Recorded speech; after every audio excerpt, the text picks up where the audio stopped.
Well, it is 6, so I'm ready whenever you guys are. I believe that's your call, Mr. Chairman. Well, yeah, I want to make sure technology is there first. Yes, we're all set here. All right. Okay, let's get going then. Hello and welcome to the Monday, June 7th, 2021 meeting of the Green Bay Plan Commission. I'm going to start off with roll call. First, Chair Lisa Hanson is excused tonight. Vice Chair Jacob Miller, present. Alder Veronica Corpus Dax. Present. Commissioner Sydney Bremer. Present. Commissioner Darius Daniels. Present. Commissioner Autumn Lismeyer. Present. And Commissioner Ken Rovinsky. Present. Excellent. All right, starting off with the approval of the agenda for the June 7th, 2021 meeting of the Green Bay Commission. Chair will entertain a motion. Move to approve. Second. We have a motion to approve by Commissioner Bremer, seconded by Commissioner Linsmeyer. All those in favor, please aye. Aye. Aye. That's there. Okay, on to approval of minutes for the May 24th, 2021 meeting of the Green Bay Plan Commission.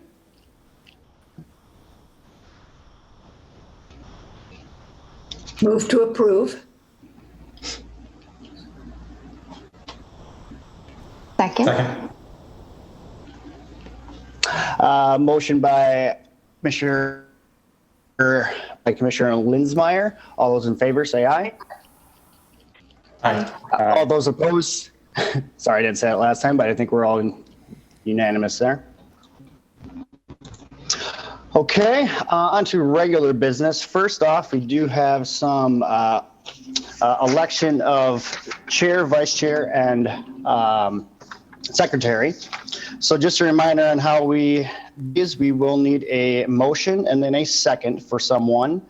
And that goes for both chair and vice chair and commissioner.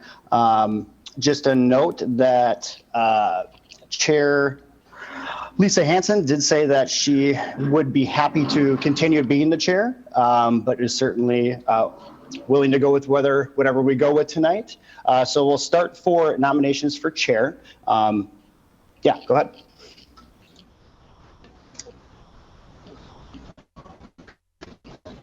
Nominate Lisa. She's made it Second. over here. Second. Oh.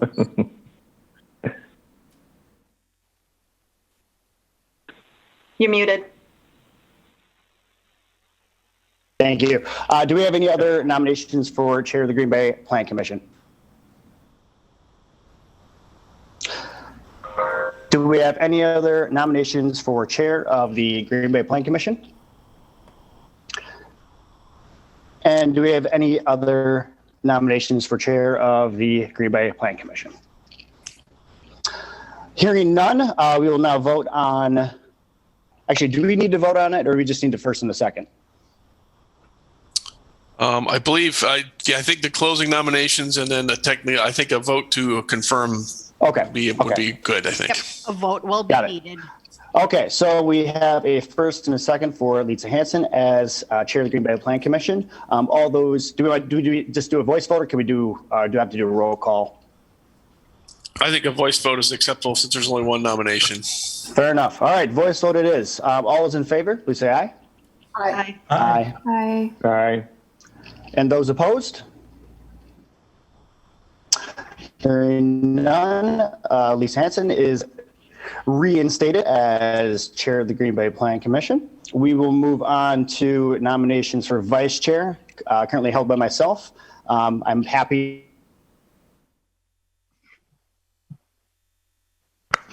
You froze, Jake. Oh, geez, yeah, You're in the aren't so happy after all. He's just happy. I think he was going to, yeah, he's happy to serve again. I think he's what he was going to say. I think so.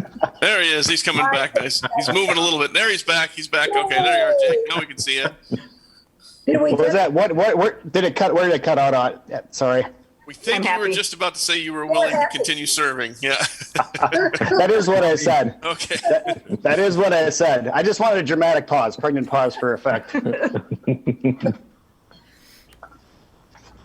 I nominate Commissioner Miller then. I would second that. Great. Do a motion a second. We'll now ask for any other nominations for the vice chair of the Green Bay Plan Commission. Any other nominations for vice chair of the Green Bay Plan Commission?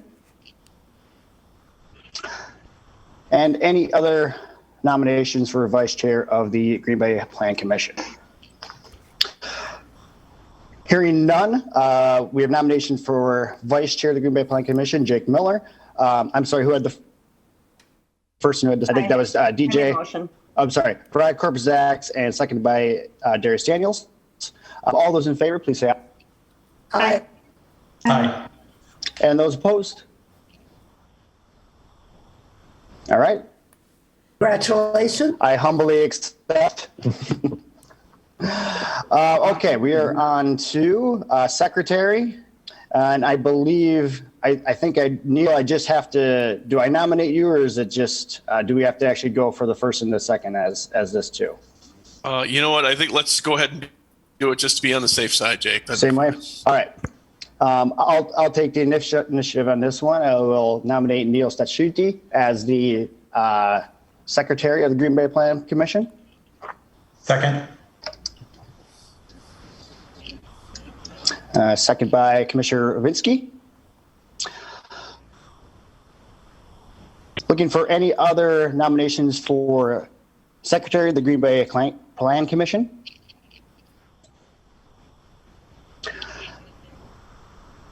Any other secretary of the Green Bay Plan Commission? Any other nominations for secretary of the Green Bay Plan Commission? Hearing none, we have a motion and a second for Neil Stachuti as the secretary of the Green Bay Plan Commission. All those in favor, please say aye. Aye. Aye. Aye. Aye. Opposed? And welcome back as Secretary Neil. Thank you, commissioners. Glad to be back. Thank you.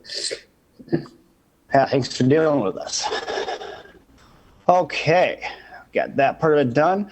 We're on to agenda item number 2. It's a public hearing on a request to authorize a conditional use permit for a shelter use in an office residential district at 108 North Quincy Street, submitted by Pat Drury, Drury Designs, on behalf of the JNC Recovery House property owner. If you get us started with just a brief overview before we go into the public hearing on the. Thank you, Mr. Chair. Can you see the map well enough? Yes. Okay, the property is located at 108 North Quincy. That's the northeast corner of East Walnut and North Quincy. The property is highlighted in red here, just kind of basically outside the downtown limits a little bit. The applicant, the Jackie Nitschke Center, has other similar facilities in the neighborhood, most notably up on Cherry Street here, as well as a facility at 112 North Quincy. So the request for the conditional use permit is for, in essence, a sister building to be built here as a shelter recovery facility in that office residential district. I can provide more details with the action item. Thank you, Paul. All right, we will be opening this public hearing. I know this is specifically for the item at hand, and again, as Paul had mentioned, for the shelter use at 108 North Quincy. So public hearing has been properly posted and public notification has been published in the Green Bay Press Gazette. Plan Commission is interested in hearing public comments on the subject agenda items. We invite your comments and ask for that you name only items have been counted. You state your address, whether you represent a group or association, whether you favor, oppose, or only providing information on this matter, or any other comments and concern. We also ask you confine your testimony to facts related to the proposal at hand to avoid repetitive testimony. You must be recognized by the Planning Commission in order to speak, and please address your comments directly to the chair. That's me. Comments will be limited to 3 minutes. To speak during this public hearing, you may at the bottom of the screen using a raised hand function. If you're using the phone feature, is *6 to unmute yourself if you're calling in.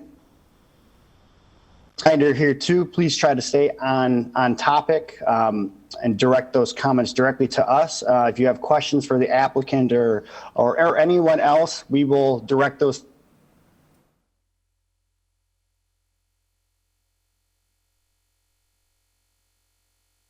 You're frozen again, Jake.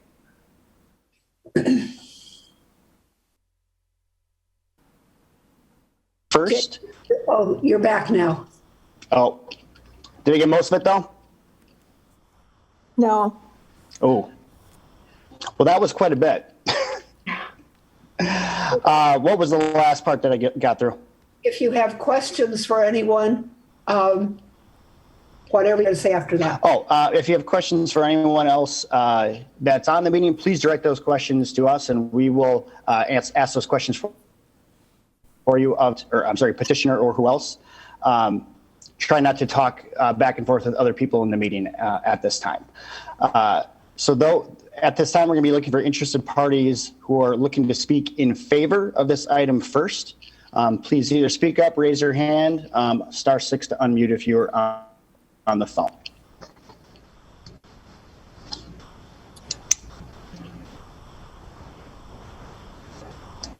Hi, Mr. Miller.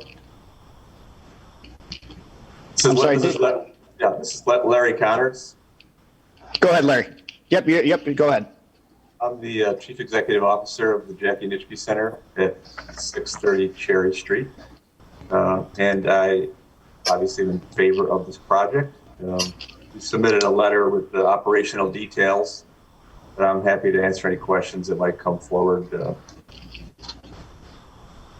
Great. Would you also provide, I know you provided your name, but also you're representing who again? The Jackie Nitschke Center, Okay, any address of that location, please? 630 Cherry Street, Green Bay 54301. All right, thank you very much. Anyone else looking to speak in favor?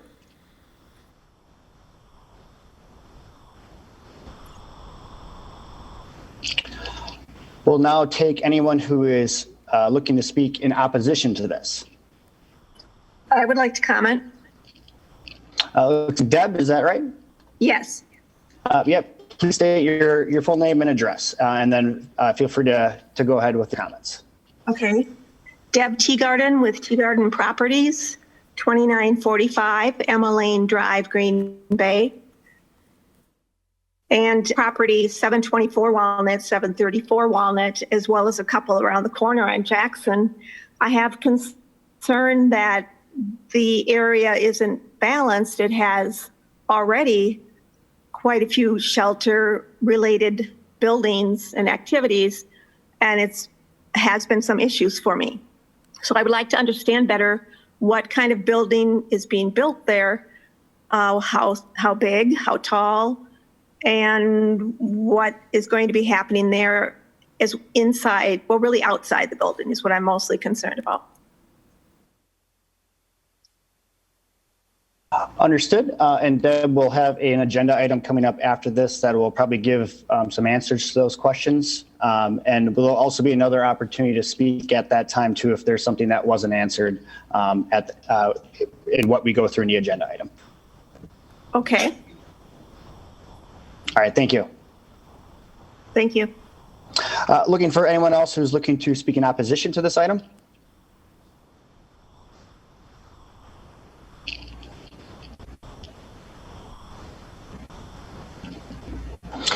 And how about anyone looking to just provide information only?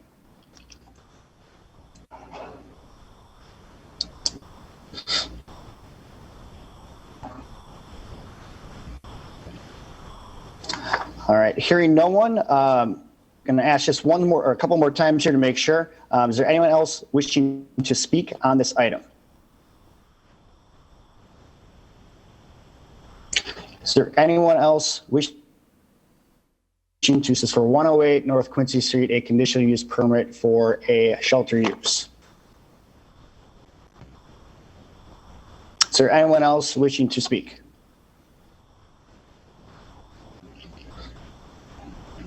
Hearing none, I will close the public hearing portion of this. And we will move on to agenda item number 3, which is consideration and possible action on a request to authorize a conditional use permit for a shelter use in an office or residential district at 108 North Quincy Street, submitted by Pat Drury, Drury Designs, on behalf of the JNC Recovery House property owner. Thank you, Mr. Chair. Let me just provide a little more background information on the request.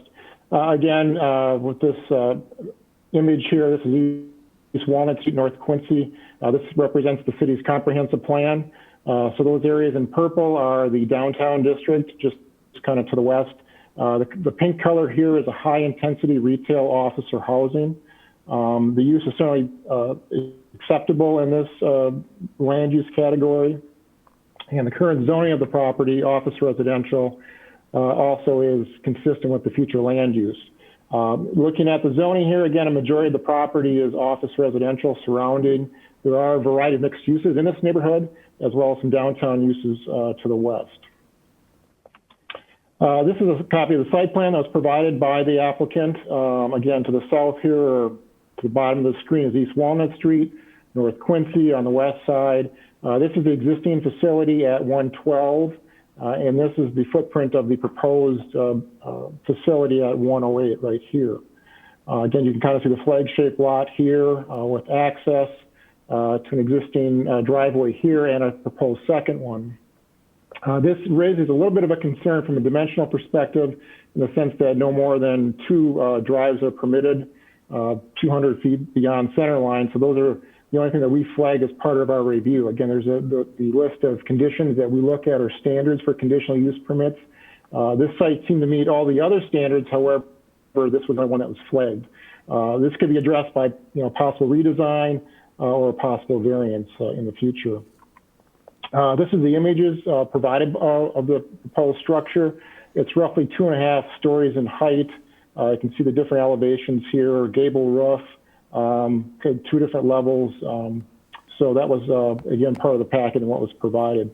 We did notify affected property owners within 200 feet. We didn't receive any calls or questions regarding this request. And the staff is recommending approval tonight, subject to the compliance with all the covered under the CUP, including standard site plan review. And that's kind of our standard language when it comes to conditional use permits.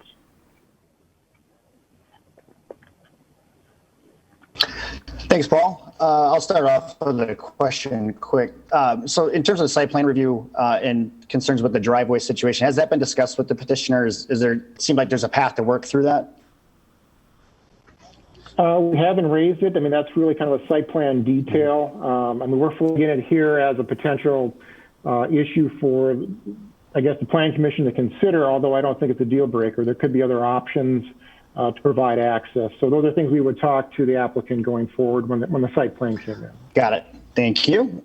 Commissioners, any other questions for Paul or other discussion?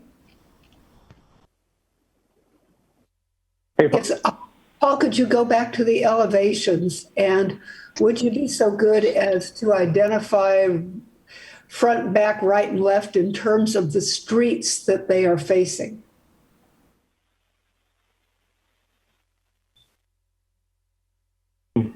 The elevations, please. There. Thank you. Yeah. Yeah, it's a little bit of a challenge when you look at it. It doesn't give you the clear direction. So I believe this right elevation is the front elevation because of the doors. I guess I'd have to have the applicant maybe confirm that. And this would be the North Quincy side, and then possibly the East Walnut Street side here. Did you want to mute yourself? Yes. So your understanding is that the right elevation is actually facing Walnut? I believe so. I'd have to have the applicant confirm that, but based on, the doors and the openings, I would say yes. Okay, thank you. Hey, Paul, do you know what is currently on the property? Is this just open land or is it a building they're going to tear down? This is actually my neighborhood, so I'm just kind of interested to see if it's going to be an improvement, what is there, or if it's going to be tearing down older buildings and putting up a new structure. Sure. I mean, the area currently is vacant right on the corner. So there's no homes being or no structures being removed. This is simply a vacant lot. They have their signage up front here on the corner. It's for the most part vacant. So they'll just be building on basically an infill lot in that case. Right. Thank you.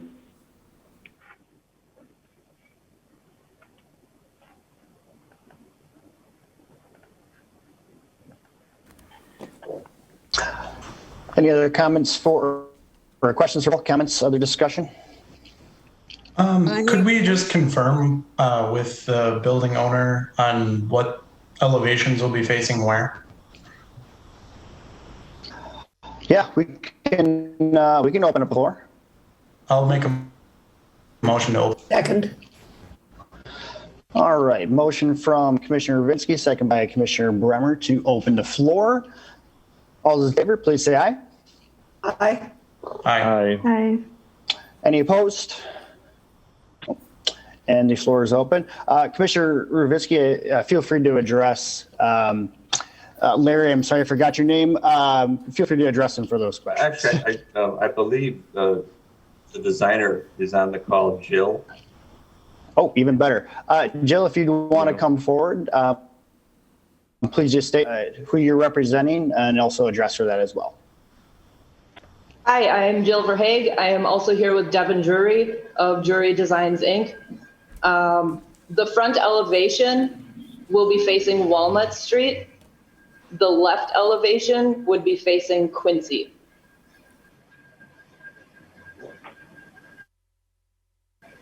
The right elevation faces the existing parking lot that's there, and the rear elevation would be facing the existing home that is on the property.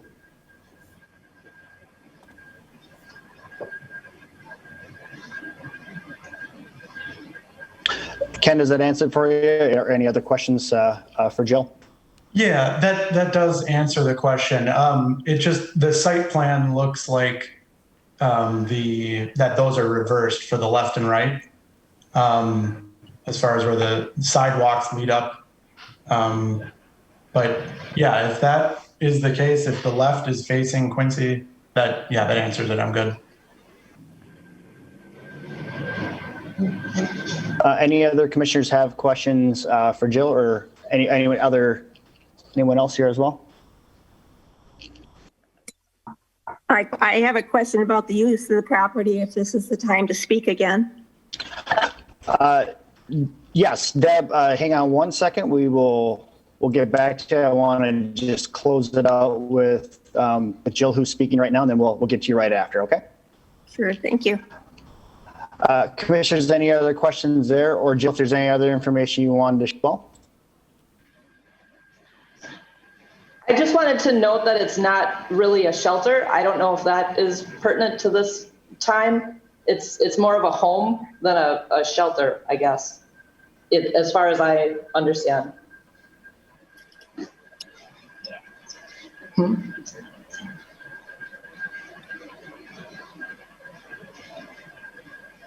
Got it. Thank you for your testimony. Deb, I think you were up next, so feel free. And please address your questions directly to me, and if we need to go back to anybody, we'll ask those questions for you.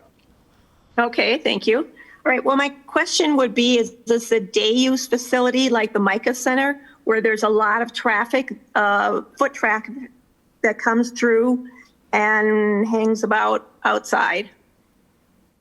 Because there's been some disturbances with that setup. Sure.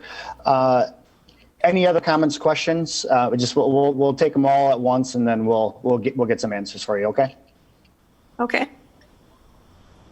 That is all you had to ask about this? Well, I don't really feel like if I'm the only one objecting to this, that I really have any kind of voice here in any case.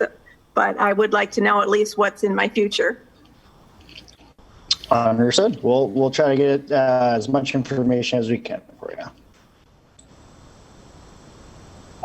Would either the petitioner or anyone else have, Larry, I don't know if you had, it sounds like you might have a little more information. Would you be able to help kind of answer some usage questions of how the facility will be run? Sure. Yeah, I will certainly try, and thanks for the question. So this, as Jill said, this is not a shelter. This is a woman's recovery home residence. So the tenants are expected to pay rent for staying there. These are women who would be in recovery, living in a sober living environment in support of each other. They're expected to pay their rent in a timely manner, maintain a peer support environment. They need to be either working or in school up to at least 20 hours per week. Maximum stay is 18 months. Typical stay would be anywhere between 6 months to a year. This is identical to what is being currently operated next door. Exactly the same thing, and would house up to 8 women at a time. Not a lot of foot traffic at all. These are people who are basically at work or treatment or at school. Some will have vehicles, some won't. We do provide parking on our campus, so there wouldn't be a lot of traffic coming and going in the driveway. So hopefully that provides some clarification.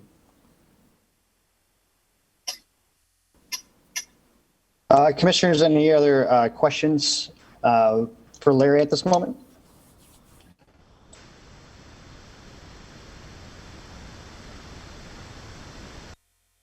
One additional question. The parking that would be to the east of this building, is that owned by your facility, or is that a privately owned parking lot? That's privately owned to the east. Our parking would be to the west. Thank you.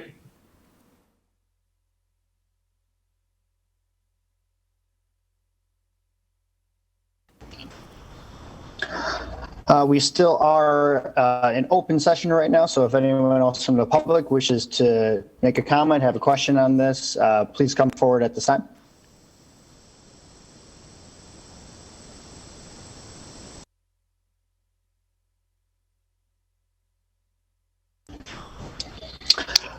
Hearing none, Chair will entertain a motion to close the floor.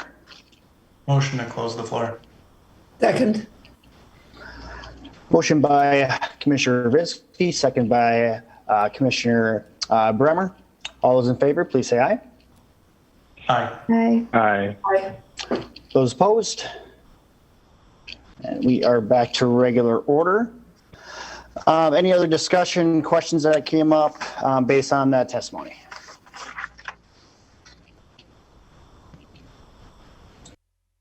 I would like to state that I'm going to be voting in favor of this proposal. I am part of the recovery community for people dealing with addictions, and I do want to provide my strongest recommendation for the Jackie Nitschke Center, which has a very, very good reputation in town.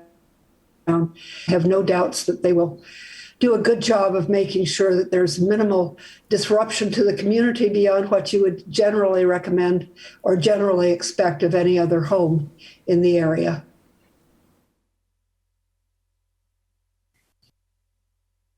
I would also like to comment. I'm going to be voting in favor of this, as I feel like they've done a really good job with their design on this, and just echoing what Commissioner Bremer had said, I feel like facilities like this are needed in our community, so I will be voting in favor. I'd also like to comment. I'll echo what Commissioner Ravinsky and Bremer said. I think this is a great facility for our community, and I think it fills a need that's definitely there. So I will be voting in favor as well.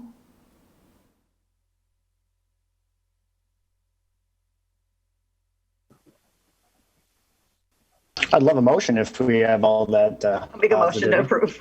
I would second. Any other comments before we proceed to a vote? All right, so motion by Alder Corpus Dax, second by, was it Ken or was it Autumn? Sorry. Ken, by Commissioner Ravinsky. All those in favor, please say aye. Aye. Aye. Aye. Aye. And any opposed? No. All right. Includes- That passed. Oh, sorry. I'm just assuming this includes resolution of the parking issue as part of the site review. That's correct, Paul, right? So that would yeah. be included there. Right, that's part of our review at the site plan level, yes. Thank you. Excellent. Okay. So that will move forward to council. I'm sorry, I don't have the date of that. If somebody wants to remind me. I believe it's June 29th. That's correct, Paul. June 29th. Thank you so much. If anybody else, anybody in attendance will be at City Council on June 29th meeting. Leave it. Leave All it. right. Leave it. We'll move on to agenda item number 4. Consideration of possible action on a request to authorize a conditional use permit for a drive-through facility at 1979 Main Street, submitted by Mark Rodriguez, Smithco Eateries applicant. Thank you, Mr. Chair. This is a request that was last before the Plan Commission on April 12th. At that time, it was held for further information, specifically to address the remnant, what we call the remnant property beyond the scope of the proposed restaurant, proposed drive-through, and to gain additional information about the traffic impact analysis, which had been kind of ongoing at that time. 1979, that's the location of the current, the spot restaurant here. It's about a 2-acre parcel. You can kind of see it's a flag shape along Main Street, backs up to single-family homes to the north, but part of a commercial corridor along Main Street as well as Mason. Just as a refresher, again, part of the commercial corridor along Main Street, low-density residential uses to the north. Again, the zoning of the property as a C1 district, that drive-through restaurant for Popeyes is required to get the conditional use permit. So again, that's why they're before the Plan Commission. And this is the latest site plan. Main Street just off the map here a little bit. This is the scope of the Popeyes restaurant drive-through, and this is kind of that remnant property that I was referring to earlier with frontage on St. Bernard Court. So with the remnant piece first, I think staff had some concerns about how that property were to be used in the future. So from a zoning perspective, there is some remnant C1 zoning here as well as R1 zoning. So we wanted to get some clarification. I don't think the applicant had that at that time, but I think we were able to reach out to them, and there was a willingness on their part to work with us in the future. Their primary goal is to get this restaurant built as soon as possible. So we didn't want to burden them at this point, but we built in some language as a condition of approval here that prior to occupancy in that building, that they approach the city regarding a land division and future land use. So that'll give us a chance or some time to look it over, maybe talk to neighbors about what that appropriate use might be in the future. So I think one of those concerns that we had is somewhat addressed, and it will be covered in the condition of the approval tonight. The second issue, and I guess probably the bigger issue, the elephant in the room, has been the traffic impact analysis. And I think that is finally kind of wrapped up here. I tried to provide correspondence the best I could, and I've included that within the agenda tonight. Basically, our traffic engineer, I think, is comfortable at this point about what the scope of that work is and what that analysis is. So, again, not to delay this project any further, we felt comfortable that the city was in a good position understanding the traffic and this issue with the land use, that we could move this forward. So, with that said, the staff is going to recommend approval of this request. We've got a few conditions that I can just briefly run through. The first one is the property owner applicant initiate a land division and a proposal for future land uses prior to occupancy in the proposed restaurant, to find an appropriate land use for the remnant land beyond the scope of the restaurant. So I think when we get that information, we'll evaluate it. If we need to bring it to the Plan Commission, we certainly will. If we can approve it at staff level, we'll carry that through as well. The second condition of approval, approval of the traffic impact analysis and conditions of approval by the city traffic engineer. Item C, the one point that we kind of mentioned at the last meeting was the FAR, the floor area ratio, and that's the relationship of the size of the building to the overall lot size. And in this case, it's deficient. So it's not so much a deal breaker for the conditional use permit, but maybe it's more appropriate for the Board of Appeals to handle. So they have already made an application to the board, and that would be taken up this month. So we'll see how that goes. And finally, compliance with all the other regulations of the Green Bay Municipal Code, not covered under the CUP. That's basically our site plan review and approval to kind of address all these conditions that are before you. So those are our conditions of approval tonight regarding the request.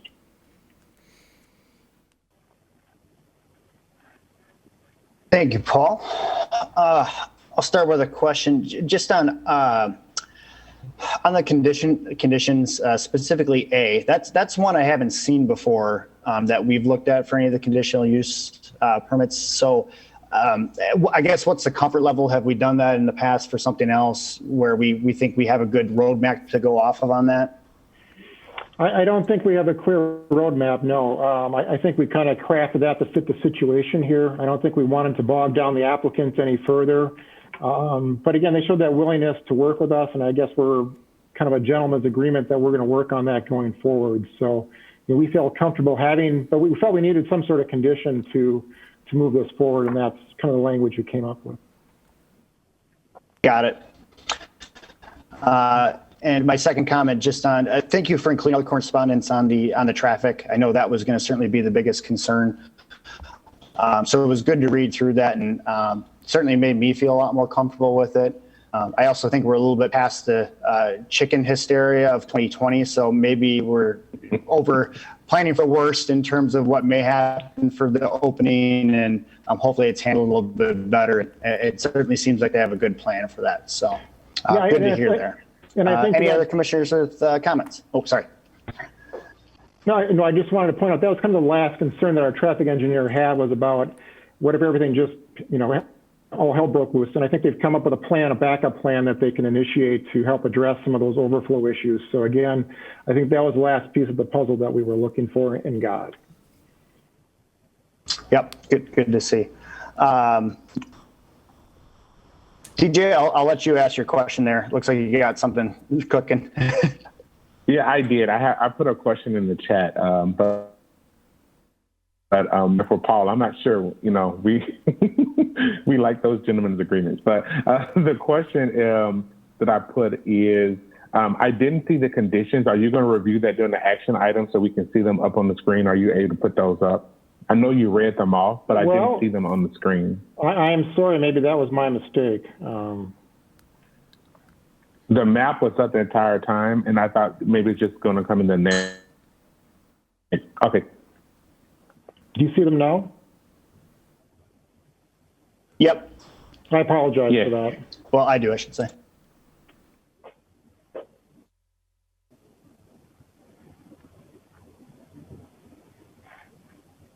And referring to Chair Mueller's comment, this division in A, is that because of what the residents in the area brought forward in previous meetings around that back wall, or some of the issues they had brought up previously?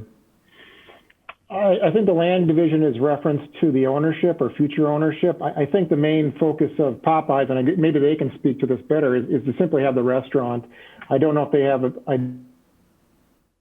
ideas about property, but they can certainly respond to that. But we want to make sure that with the land division, that might ensure that the property could be broken away from the restaurant and maybe redeveloped by them or someone else. So, we feel land division is probably going to, but I guess we'll see as we move through the process. Okay, thank you. Mr. Chair? Commissioner Bremer, go ahead. I don't want to sound unfriendly on this, but I'm not quite sure why the staff is so concerned about not slowing down this process, considering that the traffic impact analysis that we asked for has apparently not yet been completed. And I don't see any address yet, maybe you can clarify this for me, to the ingress and egress issue, which to me is far more lasting and far more disturbing at that very busy traffic corner than the question that should be relatively temporary about whether or not we'll have an opening day queue.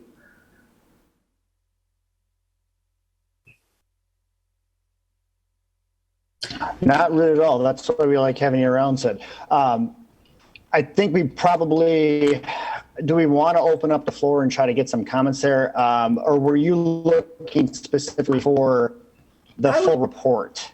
I was surprised that we didn't receive the full report. What I saw was information that the full report was not yet complete and that the issue about traffic impact would be referred to the traffic engineer. But I'm curious as the press of time here, considering that the reasons that we tabled this have not yet been met from what I've been able to see. So I'm asking Paul if there's a reason for pushing so hard on this, on the time, and also if I'm missing something about the traffic impact statement, and particularly something that addresses the question of ingress and egress. So Paul, my question was for you. Sure. We hope to bring this back sooner, but the traffic impact analysis was not complete or not far enough along for us to do that. And we asked for a little more time from the applicant. I think they have concerns about approval times and construction times. Felt comfortable with the information we got from the traffic engineer and from the applicant about the circumstances as they are. We felt we could forward this on to the council, knowing that some of those things still might be ongoing.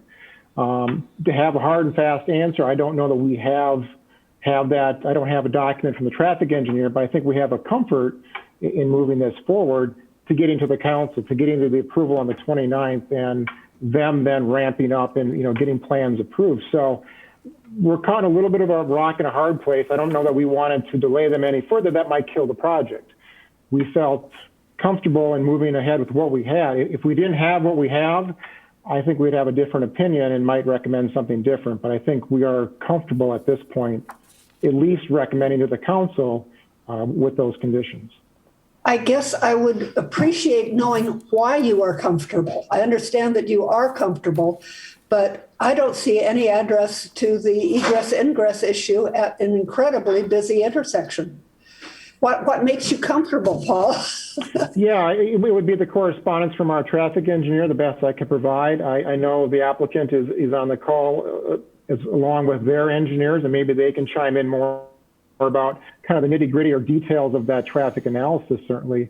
I'm not an expert in that. None of us are, I guess, but maybe they can provide more details. But again, with the ongoing discussion with our city traffic engineer and their traffic consultant, we felt, based on that information that was included in the packet, that we were on a right path. I'm not saying that we're all good, everything's perfect, but we felt it close enough to advance this to the next level, so to speak. It sounds like I should address my question to the traffic engineer when we have the floor open. Thank you, Paul.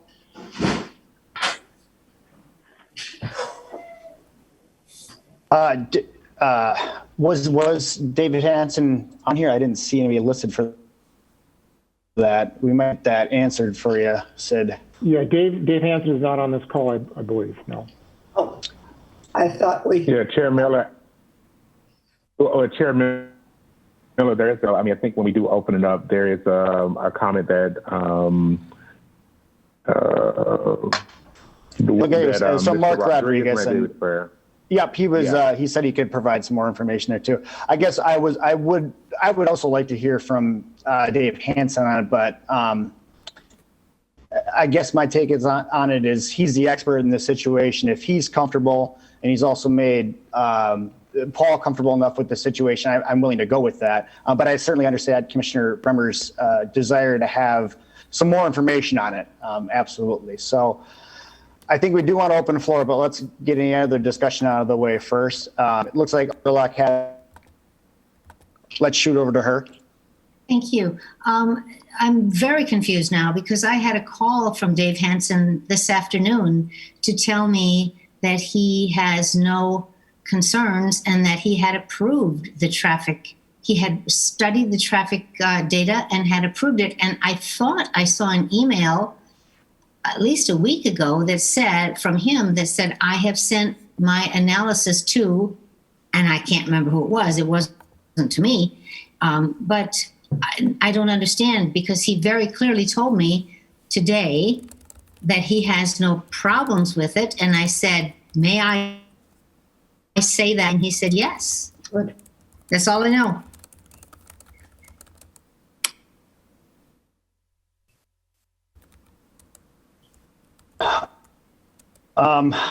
That leaves us in a bit of a pickle. I think, do we have any other comments from commissioners? It looks like we do have some people who would be able to provide some additional context here. I don't know if we'll be able to answer all our questions, but it might be able to help us out a little bit. So do we have any other discussion at this point? If not, I'll take a motion to open up the floor. So moved. Second.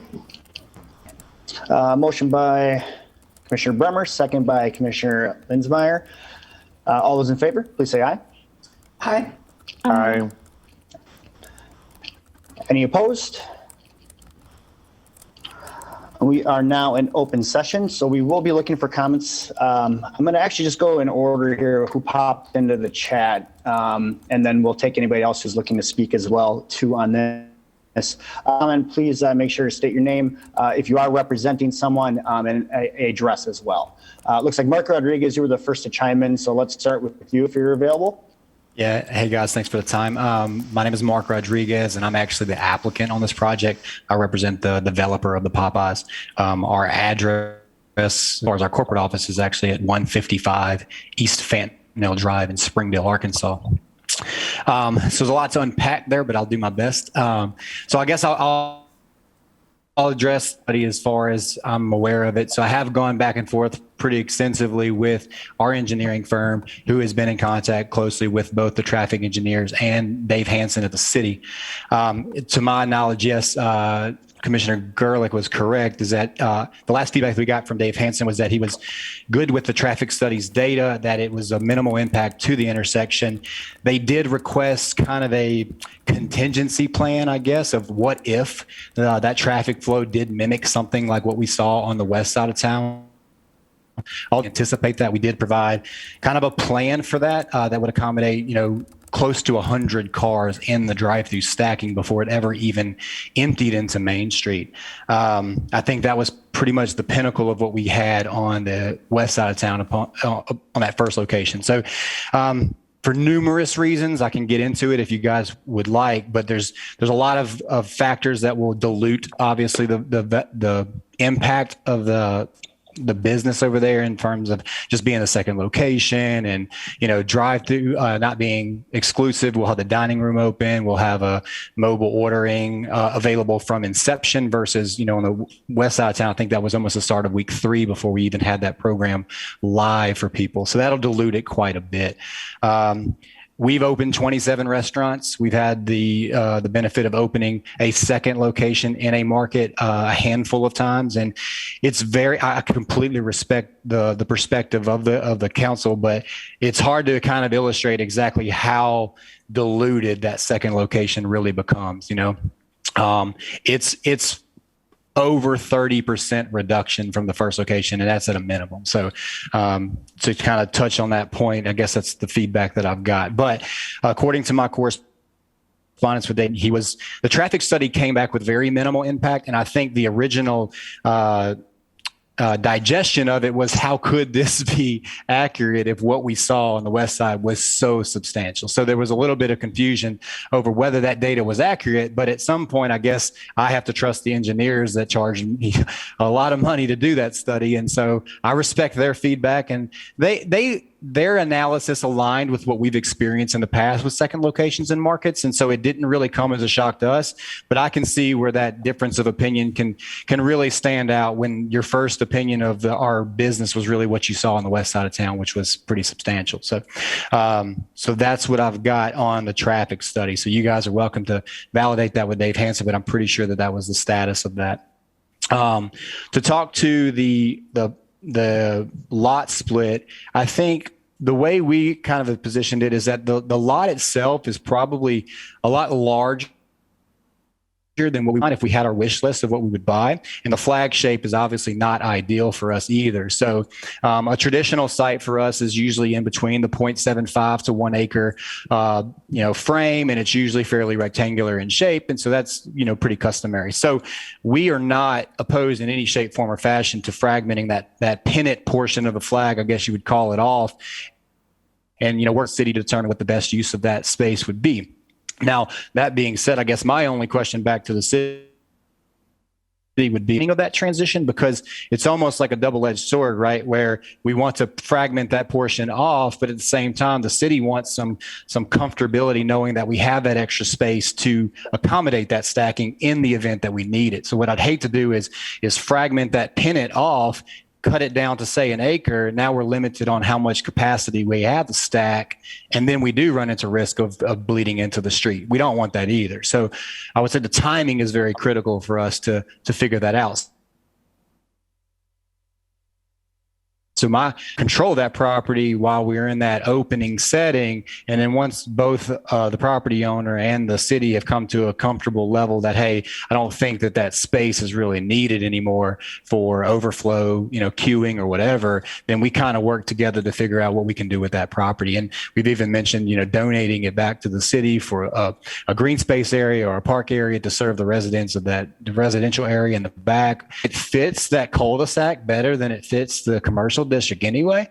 But ultimately I'll leave that to you guys to decide. So, but yeah, it's in the grand scheme of things, it's not critical for our possession to have the restaurant function. I think, 4, 5, 6 months from now, that space is probably going to be unnecessary for us anyway. So, we're good with whatever you guys consider. So just two more things, or I guess just the other thing on the recommendation was, in regards to the FAR requirement of the 0.1 ratio, I would say for us, it becomes a little bit problematic everywhere we go, in that the fact you've got about a 2,400 square foot building. And so to make that ratio work, you're looking at something that's just barely over half an acre. But when you have a heavy drive-through traffic, you run the risk of implicating the traffic when you shrink it down that far. So it's either you expand that building to 4,000 square feet, which is completely unnecessary, or you shrink the lot down to about 0.6 acres. Both of those scenarios kind of are difficult for the way that our operations flow. So when you have a pretty busy drive-through, you almost need a smaller ratio. And so, if that's a deal breaker, we understand it, but obviously we would really appreciate the variance for that. And I think that's most of it. If I missed something, I do apologize. Well-prepared comments. I really appreciate that, Mark. Sid or other commissioners, do you have any questions for the applicant?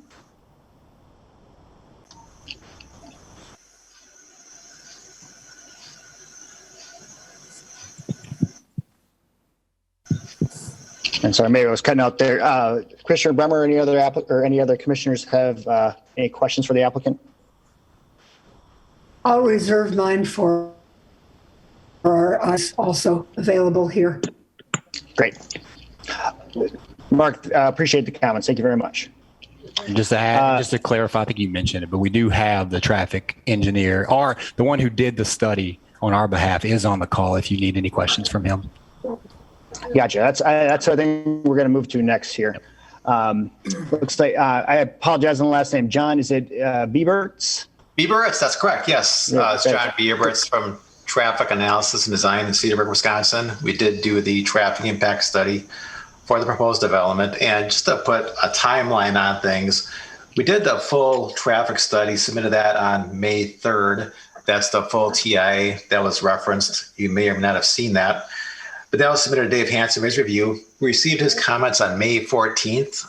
We responded and addressed his questions and comments with a separate memorandum dated May 17th. We also corresponded via email back and forth on a couple of minor items where finally the conversation concluded with his approval, which was this morning at 11 a.m. this morning regarding everything. The question came up regarding what about the actual traffic operations during a typical day? What about access? What about ingress, egress? We talked quite a bit about the internal queuing operations we have involved, but the question remains, what about the existing operations? We addressed that quite a bit in the traffic impact analysis dated May 3rd as well as May 17th. And what we did for that is we actually did traffic counts at the existing Popeyes restaurant. We documented what they were basically cars in and out during the weekday lunch hour and evening peak hour. And then we applied that data, which was high traffic counts in April, to this site. What that means is that we used a high traffic volume number for this site, which was higher than the national standards for a restaurant with drive-through operation. And we analyzed it based on that scenario. With that analysis, we showed that the access, ingress, and egress would operate at within acceptable levels per DOT, county, and city standards. So we can get into a lot of detailed questions as they come up, but in general, all that detail is in our report. If you have any other questions regarding anything else, please reach out and let me know. Jake. Thank you, John. David Buck, what you got? I just spoke with Dave Hansen, the traffic engineer, and I just said, basically, are you okay with the traffic analysis and the site layout? And he said, yes, it's good to go from his perspective. So I don't know if that was still a point of contention for Sid or anything, but I just gave him a quick phone call. So that's all I wanted to say. That's appreciated. We got two sources now from Alder Gerlach and Mr. Buck as well too. Sid, did you have some questions you wanted to address to John with the traffic study? Yeah, I don't intend to question the expertise of Dave Hansen, and I appreciate having the information that he does approve of the traffic impact study analysis, but I still have not heard anything about ingress and egress, except for what is in Paul's report that refers to the problem of the west side of Main Street, which has a couple driveways from stores that open onto Main Street, with the turn up to between Main Street and Mason, with the really tight squeeze already with the Walmarts right there, with left turns into and left turns out of a drive-through. This has been a very successful spot for a supper club. But a supper club is not a drive-through. And I'm still not hearing any of the information I need. I'm just hearing the conclusion that everything's okay. But I'd like to know why everything's okay. So I guess, Mr. Bieberts, perhaps you could help me with that. Sure. Yep. And just to clarify, when we scoped to figure out how we're going to address the situation, we corresponded with Dave Hansen to really formulate what we should be studying, what extent of the study area we should be including. So we included in our analysis, as you mentioned, the intersection of Mason and Main Street, the Walgreens driveway, and the existing Supper Club driveway, and basically how those all integrate together. So we did traffic counts out there in a typical weekday from 11 a.m. to 2 p.m., as well as from 3 to 6, to really capture that lunch peak hour as well as evening rush hour. And those were our two analysis periods. And we also looked at basically how the signalized intersection of Mason and Main how that queues and how that operates today, as well as how that is impacted by the Walgreens driveway as well as the proposed Popeyes driveway. So we analyzed the base in two parts. First part being, how does it operate today? Are there any operational issues? Are there any queuing issues? And the second part is really, how will it operate in the future when Popeyes opens up during that first peak month of operation, kind of that worst case scenario. So we took at that analysis as well. And we took a look at how queuing would be impacted, how much more delay would be added, and those types of things. So I can give you the exact numbers if you want them to, but in general, we found the queues to be increasing by about 1 to 2 vehicles per movement at the signalized intersection with Popeyes there. Because keep in mind, the traffic some is going northbound, some is going southbound. And we also looked at the delays, or we call levels of service in our traffic engineering lingo. And from that standpoint, everything operates within acceptable levels, or we call level of service D or better during those peak hours. Does that answer your question? I'm hung up on the word queue because we have used that specifically with reference to the queue line for service in Popeyes. And my concern is with the traffic going in and out of Popeyes. Can you say a little bit more? Is there a use of the word queue that refers to that? Oh, I'm sorry. Yeah. Just for nomenclature's sake, when we see queue at a signalized intersection, we're saying when that light is red, how far does that traffic back up from that signalized intersection? In other words, the back of the cars that are stopped, that's what we call the back of queue. When we're talking about queuing at a drive-through, it's kind of a similar situation. We're basically counting the number of cars that are stopped waiting for service. So from our standpoint, we're looking at for our traffic exiting, how much our traffic is going to be backed up at those intersections exiting. We're looking at about 2 to 3 vehicles waiting to exit at a time at the Popeyes driveway. And that's primarily because when traffic exits the drive-through, it's not a surge of traffic. It's one car every 20, 30, 40 seconds. So they're kind of metered as they leave the development, if that helps. I think it does. I'm understanding the use of the word queue now, at least. So do I understand correctly that if I were to come out of the Popeyes and take a left, that I would be able to do that despite a 3 or 4 car queue back from the left turn signal from Mason onto Main onto Mason? Yep, that is correct. So basically, when you turn left out of the Popeyes driveway, the question is how long you to sit there. Based on what we're showing, based on DOT data, it's about a 30 to 40 second wait to turn left out. I go through that intersection so regularly and so frequently, and it is, frankly, a rather frightening intersection currently. So that's the reason I'm being so pressing on this point. Thank you. Oh, I understand. It's a big You found intersection. the language for me. I appreciate that. Sure. Thanks for your patience. Any other commissioners have questions for John here? I do, And I Dave. think Dave has been just further information. Oh, I got the chat box in front of your face. Sorry, go ahead. David Hanson is now in the meeting, so our traffic engineer is here. If you have a specific question for him, Sid, I don't know if John, I was talking to him while you were talking, so I don't know if he cleared everything up or not, but Dave did sign in. So he's on the certainly helped, yes. But I would like to hear from Dave Hanson as to the reason for his comfort level with the Walgreens, the Mason and Main intersection, the Popeyes drive in and out. I worry, frankly, about the opening. I will that, but I am concerned about the situation. So I would like to hear from Dave Hanson on that. Yeah. And I did see him. Yeah, he popped on. So Dave, go ahead once you're ready. If you're using your phone, Dave, *6, I think, will unmute you. Yep.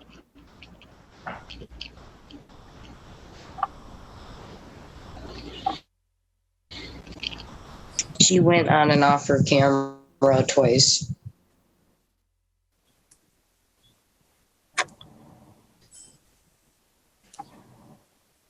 Can you hear me? Yes, There, now we can. yes, thank you. Yep. Wonderful, wonderful. hello, and I did hear your question there, Sid, and I can answer. So, actually, my concerns are actually probably more flip-flop than what yours are. You're more concerned with the long-term traffic condition, it appears, and not as concerned with the opening. I was not on the meeting when John Biebritz, the traffic engineer who actually prepared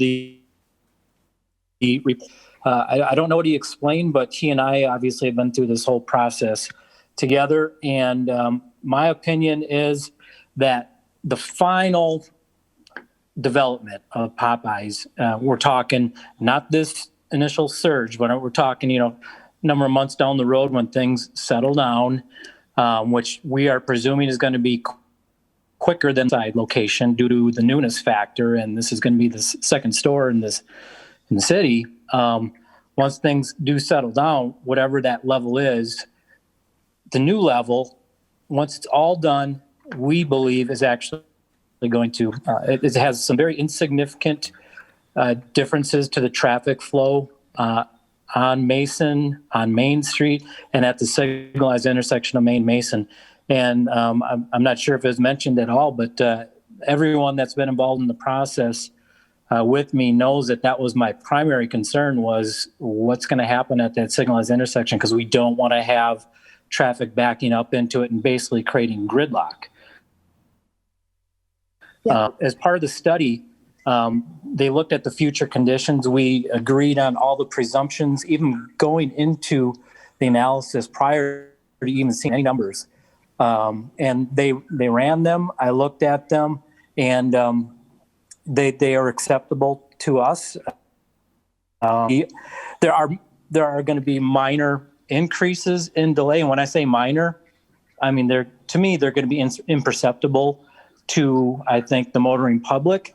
And anything that would occur, that we anticipate to occur, should be able to be resolved through some minor tweaks and adjustments of the timings at the signal at Main and Mason. Now, on the other side, during the opening, that was, I would say, probably the biggest hangup that I had, given our experience on the west side and when that opened up. And so we had TADI conduct a queuing analysis. We went back and forth on some of the assumptions. It ultimately agreed within really just a single-digit number of cars on what we think the max queue will be upon opening. And so we agreed upon that. They provided a stacking plan within the two parcels, because you have the one that's kind of north of there that's open as well. I believe it's still two parcels, but effectively there should be enough on-site storage to handle that traffic. But even as more of a level of security and insurance for the city, I truly did not want to have happen what happened on the west side, which is initially we did have some spill back onto Mason. Fortunately, at that location, we had the frontage road to handle a lot of the stacking, which, we worked through that with Popeyes. But what we really didn't like to see was anything going on to Mason Street. So what we have now is I had them put it together what I called a plan B, as in, all right, we both agree that we probably won't have spill back on to Main Street, but I want to at least have an ace in the hole if something does happen on that initial surge. So Friday, I believe it was, I sent out an email regarding that, asking for plan B, and I got it this morning and went over it, ran it through Assistant Director Jim Burnett and Director Steve Grenier, who agreed with my recommendation that it was an acceptable plan. So all in all, from the final, when things settle down to this initial surge, I'm of the belief that we have something that's acceptable to the city. Thank you very much for coming to the phone for this especially. And you're right, I had the reverse concern to yours, and I knew that your correspondence had addressed the question of the opening surge to your satisfaction. I appreciate you addressing the ongoing long-term problems of the intersection. Thank you. You're welcome. And if anyone else has any questions for me, I can always stick on too. Yeah, any other commissioners? Do you have any questions for Dave Hansen? I just have a quick one. Since we're referring to the West Side Popeyes, and to use the terminology of the day, the queuing, will the queuing for the drive-through be single, or will it have the same format as the West Side, whereas the wraparound and then you go into the drive-through? I guess I'm just from a logistics standpoint, is it going to be a traditional drive-through, Popeyes drive-through, or will the car queuing in the drive-through wrap around to allow for additional cars?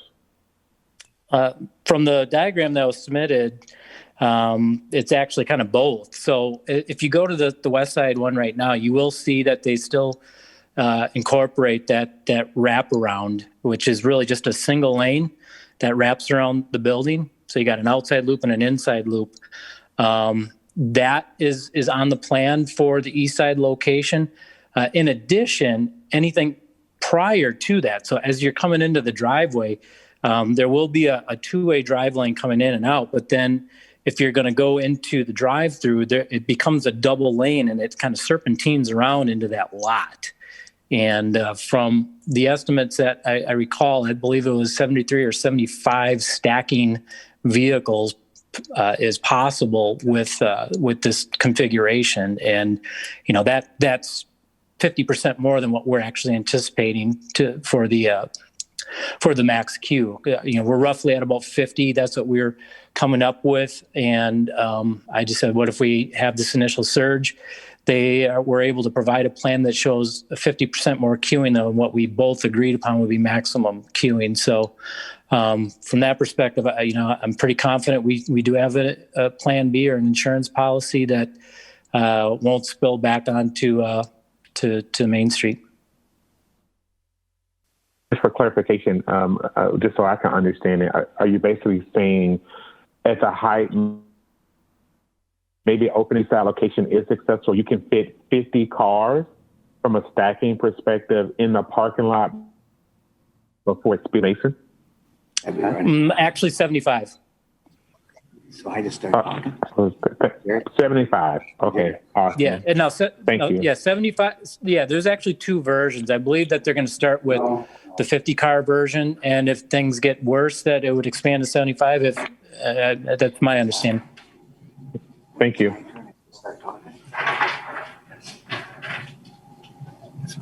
Alder Gerlach, got your hand up. Go ahead. Yes, I'd like to ask a question of Mr. Hansen, please. It was just this afternoon that I first learned that Popeyes will have an inside sit-down restaurant area also at opening. And I just wondered, are you confident that they're going to be able to accommodate those parked cars for the inside restaurant, and as well as the queuing for the takeout, and that is going to be that they'll be able to maintain that after they do the fragmentation of that one piece of land that they are agreeing to? Sure. It appears that they'll be able to make that work. That's the way it's working right now at the West Side, that, although I don't believe the store is open for dining, but as Alder Gerlach knows, I explained it this afternoon, I wanted to experience what it's like to actually go to a Popeyes when it's busy. So probably about a month and a half ago, I did that. And I did it on a Saturday. And, I was able to actually experience this. And when I was waiting in line, I did do the wraparound around the store. I did see people entering and exiting for takeout. They had the curb, I believe it was like a curbside pickup, or you could go inside and get food. So that traffic was accommodated. They did some driveway management, I know, and they actually had a staff person outside as well to provide the necessary gaps, to allow ingress and egress off the parcel. So if something similar to that is employed, I think that you'll have a successful blend or mix, I guess. And yeah, I mean, and actually with dine-in being available, that should cut down on some of the drive-through, because I mean, that's the only option that really people have, are 2 options right now, and now they'll have 3. So the trips that are estimated to come to Popeyes, some people may just say, hey, this line is long and it looks like we got a couple spots here, so let's just pull in and eat here. It might be quicker. So it definitely should actually reduce the number of people in the drive-through, having the dine-in open.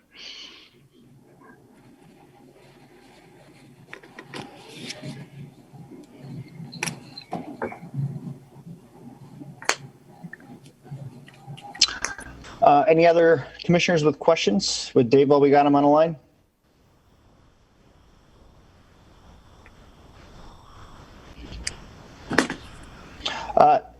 Dave, I got one for you. It's, I guess, taking a step back a little bit from specifically the Popeyes location there. Obviously, that section of Mason is busy. There's, this will add some load to it. There's plenty of points for conflict, especially with the middle turn lane in there. As a whole, you're not concerned in the long term with how everything's aligned. There's no other issues that we should be considering while we're. Probably not. The only thing, I mean, when you talk about ingress and egress, there was one part of the study regarding the left turn out. And some of the numbers that were estimated on that. But then when I brought that item up, they were quick to respond and actually reduced some of those numbers. What it was the available gaps for people to take a left out or a right out of the driveway.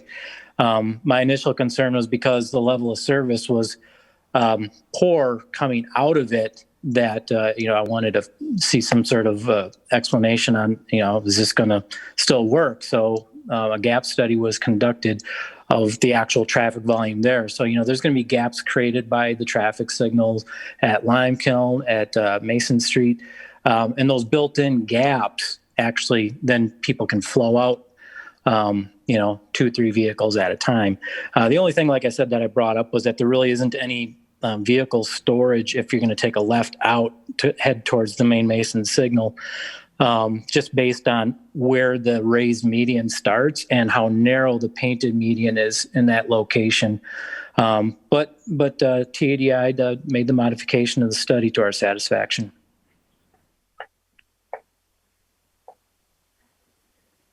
Great. Again, really appreciate you hopping on to answer some of these questions. I think it was, we had a little confusion and a lot going on, and this, I think, helped quite a bit. So definitely appreciate it. Thank you very much.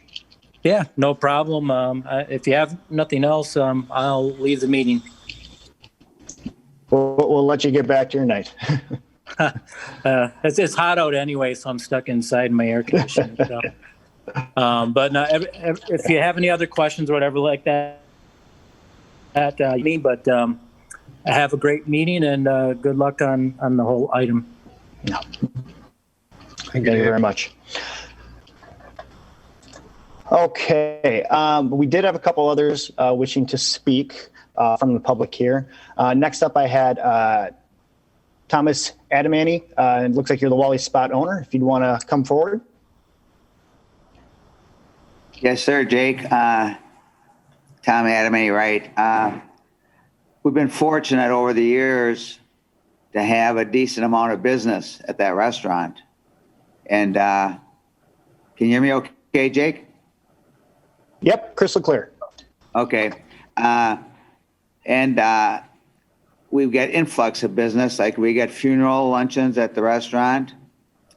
Could be 100, 150 people. That's roughly, could turn out to be like 50, 60 cars leaving St. Bernard's or Procowal at the same time and all converging on the restaurant at one time. And then they have lunch and then they leave, and that's 50, 60 cars all leaving approximately at the same time. We've never had any issues with traffic in or out of the restaurant. We've got large weddings, and like I said, we've been very fortunate to do a decent amount of business at that restaurant. And I don't believe anybody's ever approached us and said anything about traffic issues. And that's what I would say. I think the traffic situation west side, and I've had very minimal, I've had no traffic issues at that restaurant at all over all these years. And we had a Hardee's next to us, which was one of the busiest Hardee's in the state years ago. And between the two of us, we couldn't have a problem at that restaurant. Exiting.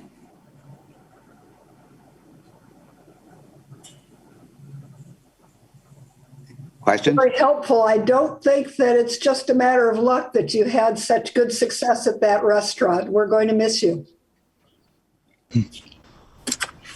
Thank you. Appreciate the comments. Commissioners, any questions, comments?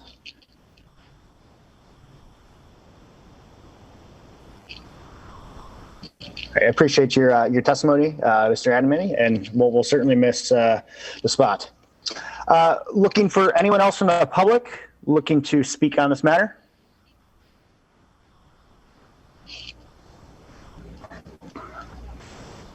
Not seeing any hands up. If you are calling in, it is *6 to unmute yourself. One last call here before we close this up.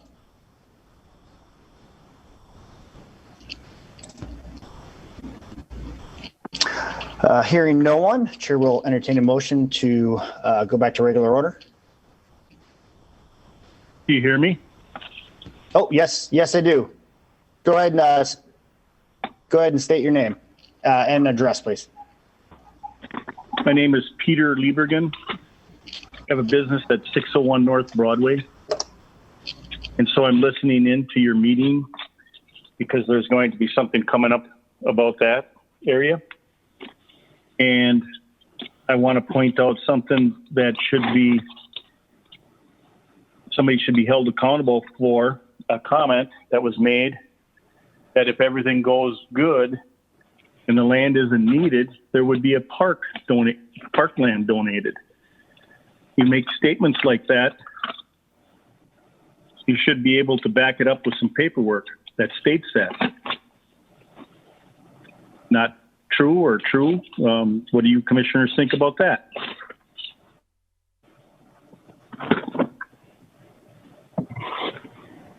Appreciate your testimony. Anything else? No, it's a question that I have to ask, and I'll listen to the floor. Thank you. Thank you. Looking for anyone else wishing to speak on this item. Again, we are on the Popeyes development on Main Street.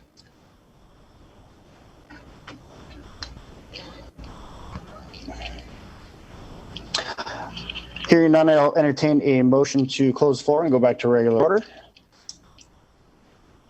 So moved. Second.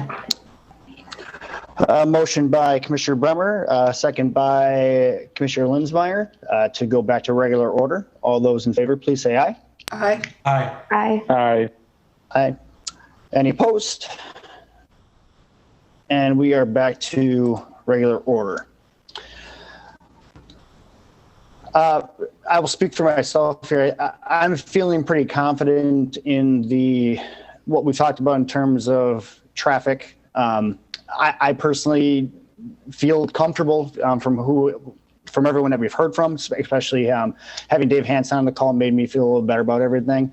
I don't know if there's any other concerns in terms of the lot split. And I know the variance has already been requested about the floor area ratio. So I'm feeling pretty good about what we have in front of us here, but open for any other discussion otherwise.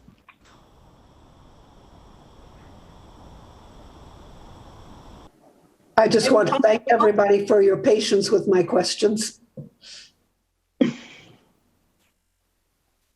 I'm more comfortable with the situation, given all of the information that we were provided tonight from the engineer and from Dave Hansen. I really appreciate him taking his time to help clarify some things. I initially was concerned about the traffic, when the new Popeyes opens. but knowing that it's not as big of a fanfare because we already have one on the west side of town, and the west side of town also has its own uniqueness that we don't have at the Main and Mason spot. I mean, the west side of town where the initial Popeyes is has traffic from 41. It has easy access to multiple communities, Deep here, Oneida, Ashwaubenon, Howard, Swamico, and then basically anyone traveling 41. So I don't foresee that traffic issue being as significant when this second one opens up. So I'm much more comfortable with the situation, given all the information has been provided to us. Yeah, I agree with all the corporate side, and knowing that the stackable ratio is 50 to 75 cars before it even impacts those intersections, I think makes me a lot more comfortable. And then hearing the information from the company as well as Dave, I plan to vote in favor of this.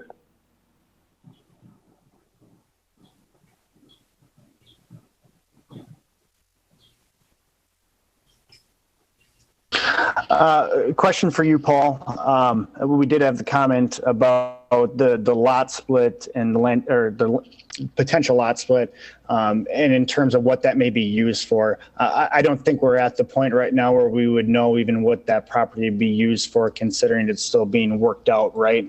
I think we wouldn't be speculating on what that land use would be at this point. Right. I don't think we've had enough time to look at that or to even speculate. So I think that's probably a discussion for another day by staff. If we need to, we'll bring it back before the Plan Commission for your consideration as well. And I guess just to follow up on that, Paul, under the recommendation A, that the applicant needs to initiate that land division. So does that means that the land division will happen, they just don't know what it'll be used for yet? Is that correct? Well, I think it's kind of a timing issue, right? So we have to tie it to something, and the occupancy is the best we can do. So we want them to at least make applications so we can start the discussion. So it pushes it down the road a little bit, but that's the best avenue we felt we had to control under the CUP to do that. So I don't think there'd be a decision made by occupancy. Instead, it would be an application maybe, or a discussion to start that process, whatever it might be.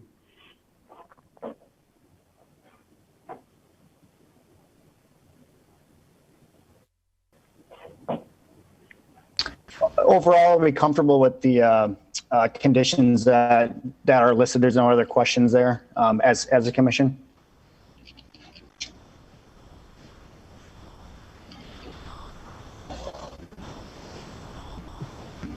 Sorry, Paul, I did have one more question. So the floor area requirement aspect of that, so they have already submitted for a variance on that. Would that would be a potential problem if that variance was not given, correct? Right. As a condition of approval, if they fail to get it, that would kill the CUP, right? So they've got to meet those 4 conditions in order to get the quote-unquote CUP. Got it. But that is already, well, it's out of our hands. It's obviously with appeals, so. Right. So they made an application. We're looking at the June Board of Appeals meeting, and then they'd have to obviously attend that meeting and present their case. So they could potentially, because I assume assuming this moves forward June 29th, they could have approval from appeals prior to council. They could have a pretty good answer by the end of the month, I'm assuming, right? I would assume they would have a good answer that night, hopefully. The board's pretty good about making decisions in real time, so to speak, so I would anticipate they'd have some direction, yes. Good. I think at least we can't figure out what they're going to do with it, but at least they get an answer by the next time council comes up. I think we've done our due diligence to give the applicant expeditious, or at least as quick as possible on this to get answers for things that may hold it up. With that, looking for any other comments? Otherwise, I'll take a motion. Motion to approve. Second. Have a motion from Commissioner Daniels and a second by Commissioner Rovinsky.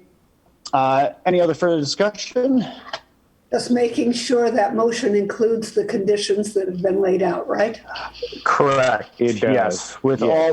all conditions listed. Good. All right. All those in favor, please say aye. Aye. Aye. I also will vote in favor. Any opposed? Hearing none. This item will move on to the June 29th meeting of council. As mentioned, there is also the variance meeting on the 21st. Those are the next action items on this particular development. That brings us to, let's see, we are on to agenda item number 5, which will be a public hearing on a request to amend a conditional use permit for an expanded assisted living facility 421 Erie Road, submitted by Hank Oak Park Properties of Green Bay LLC, property owner. And if you could provide, staff could provide a quick rundown of the item before we go into the public hearing. Sure, thank you, Chair. So this is the Oak Park Place. It is a senior living memory care facility on the city's east side. This is along Erie Road. This is within the Grandview Place PUD. This was established in 2015 with the 2 buildings that you can see here on the screen. They are requesting an amendment to their existing CUP to add 12 additional assisted living units. It will be on an addition that's towards the west side, so along the Erie Road frontage located here. And we'll give more of a detailed overview in the presentation. Great. That means we will move on to the public hearing. All right. This public hearing has been properly posted and public notification has been published in the Green Bay Press Gazette. Planning Commission is interested in hearing public comments on the subject agenda items. We invite that your comments and ask that your name has been called. You state your address, whether you represent a group or association, whether you favor, oppose, or only providing information on this matter, as well as your comments and concerns. We also ask that you confine your testimony to the facts related to the proposal at hand and avoid repetitive testimony. Must be recognized by the Plan Commission in order to speak, and please your comments or your questions or comments to the chair. Comments will be limited to 3 minutes. To speak during this public hearing, you may unmute yourself at the bottom of the screen using an arranged room. Physically raise your hand if you're using the video feature, or press *6 to unmute yourself if you are calling in. We'll be taking public comments for those in favor, those opposed, and then for information only. We will start with those in favor.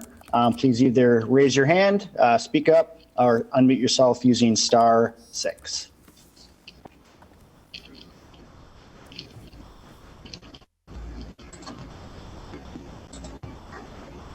You can also use the chat function if that is easier as well.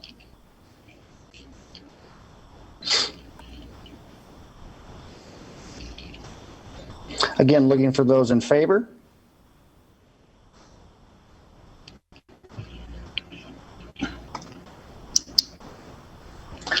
And how about any opposed?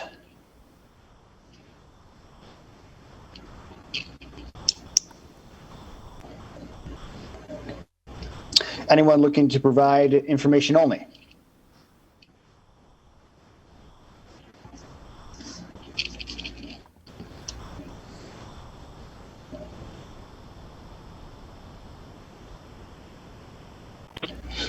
And just a reminder, this is for a conditional use permit on the expanded assisted living facility on 421 Erie Road. And looking for any comments from anyone at all.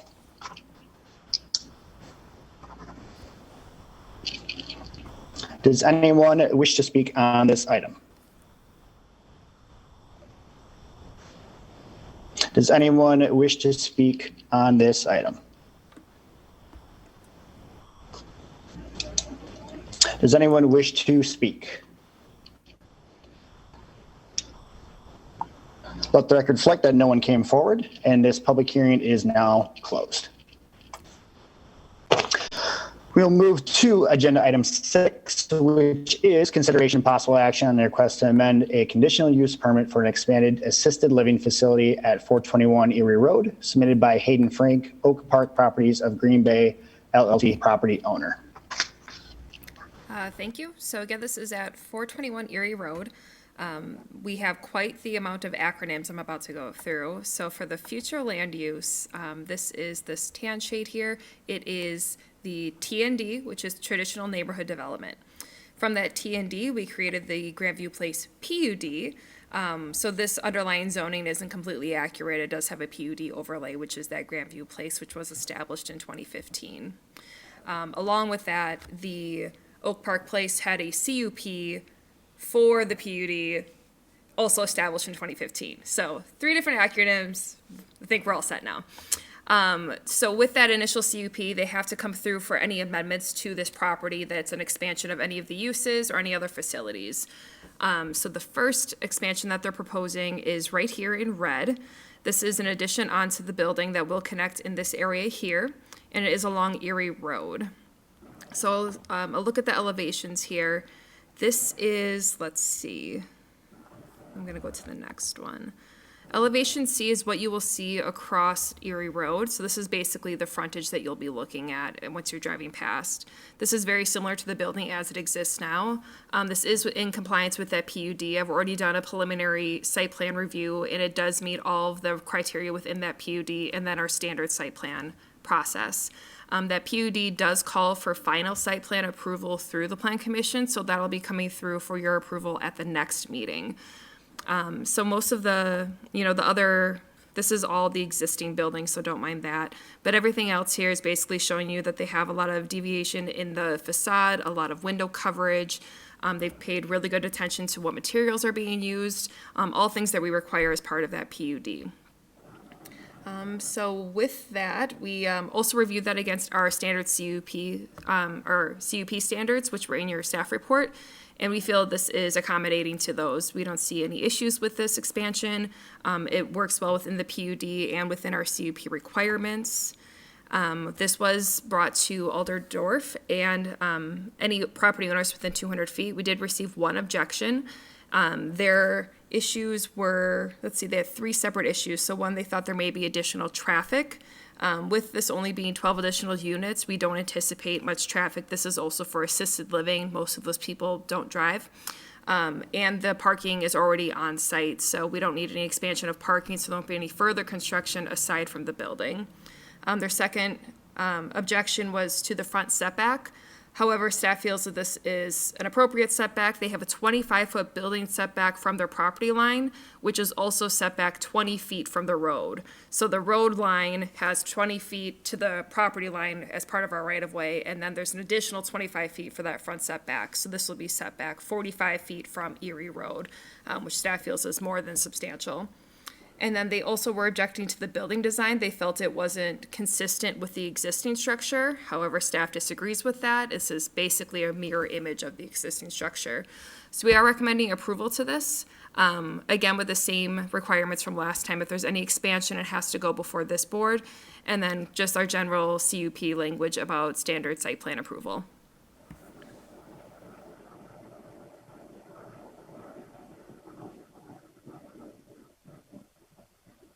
Excellent. Thank you, Stephanie. Commissioners, any questions or discussion? I just wanted to add, Alderdorf had also sent me an email last Thursday, and I'm not sure if this is the same resident same couple that opposed it, or if this is a different one. Since being that about once a week a rescue squad goes down the road to the facility, so I think they're concerned about the noise there from the rescue squad, that they have 3 shifts for workers, so at certain times of the day there are cars driving on Erie, and then that the expansion will be across from their home. I just wanted to add, Alderdorf asked me to add that information as well. But believe she didn't have any opposition to it, or she didn't state that she had any opposition to it. Correct.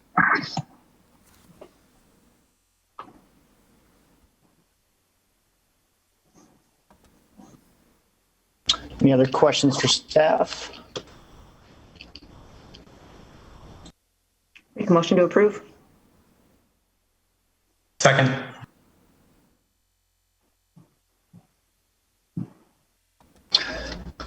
I have a motion from Alder Corpus Dax, a second from Commissioner Rovinsky. Any other comments?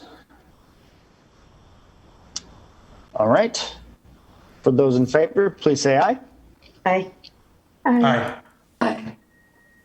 Aye, also in favor. Any opposed? And none. All right, that will move on to council, June 29th. We'll push forward. We are on to item 7. Public hearing on a request to amend the planning unit development at 610 North Broadway for the NEW Community Clinic, submitted by John Leroy, Mount Associates, on behalf of the NEW Clinic. Yes, sorry, go ahead. Thank you, Mr. Chair. This is a request for a PUD amendment. This is along North Broadway and Mather Street here. This would be the southeast corner. The outline here represents the PUD boundary, but it's just for this corner here, 610, for a one-story clinic, a neighborhood or community clinic facility. It's just north of, just north of the Broadway district, so to speak. It's adjoins the Broadway lofts. This PUD was established many years ago. The addition of this was expanded back in 2010. So now there is a chance for a new build on this site here right on the corner.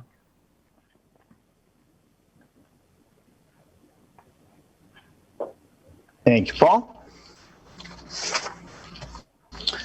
All right.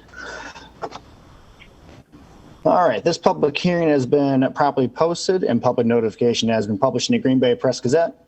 Planning Commission is interested in hearing public comments on the subject agenda items. We invite your comments and ask that after your name has been called, you state your address, whether you represent a group or association, whether you favor, oppose, or only providing information on this matter, and your comments. We also ask you confine your testimony to the facts related to the proposal at hand and avoid repetitive testimony. You must be recognized by the Planning Commission in order to speak, and please address your questions or comments to the chair. Comments will be limited to 3 minutes. Please speak during this public hearing. You may unmute yourself at the bottom of the screen. Use the raise hand function or chat function on Zoom. Physically raise your hand or press *6 to unmute yourself if you are calling in. We will now open the public hearing on planning unit development for 610 North Broadway for the NEW Community Clinic. We will start for those wishing to speak in favor.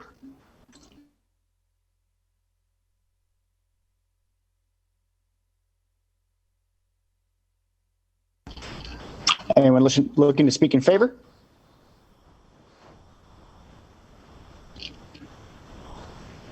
How about any that are opposed?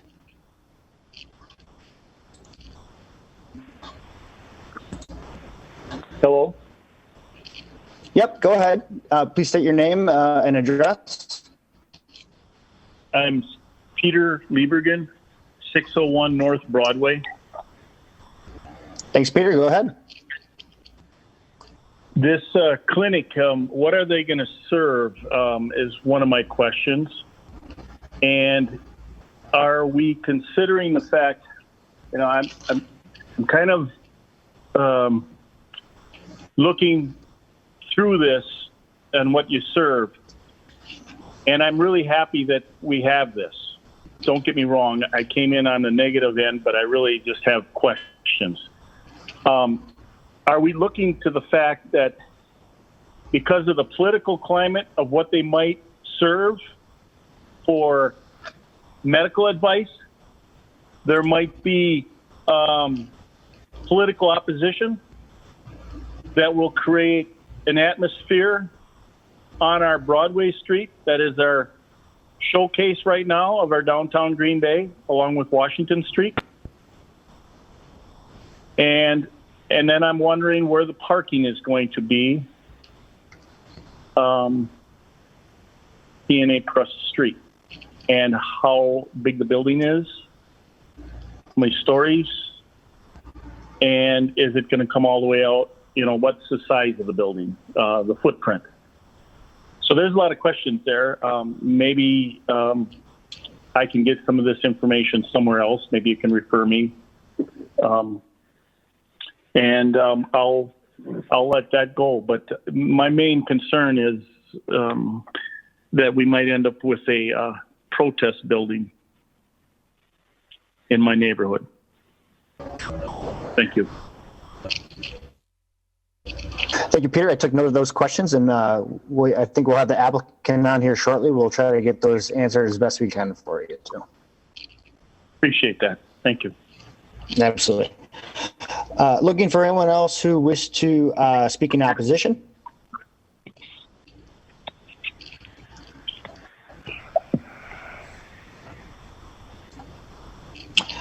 Anybody looking to provide information only?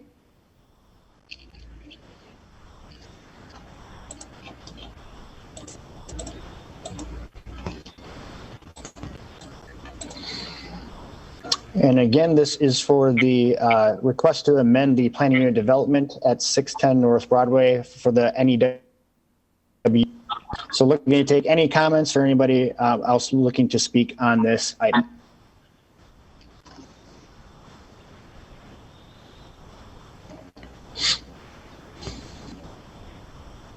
Does anyone else wish to speak? Jake, you do have somebody who's wishing to speak. Oh, I'm sorry. I was looking down. I'm sorry, John. Go ahead. Oh, do you want me to speak right now to regard questions, or should I wait until the next agenda item? Why don't you go ahead now? If everything's covered, then we can skip opening the floor during the item. So. Sounds fantastic. So this is for the NEW Community Clinic. I'd say the one that's most recognizable in the area is over at Bodart Street on the east side. NEW Community Clinic provides services to folks who are underinsured and not insured. There are a number of smaller satellite clinics throughout the metro area.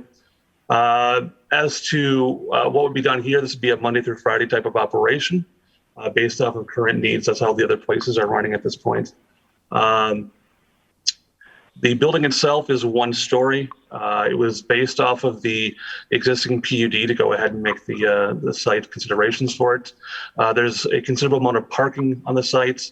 The building itself placed up along Mather and Broadway with surface parking down to the southern end of the property itself. The clinic itself would go ahead and employ around 20 medical professionals and serve the public for underserved folks.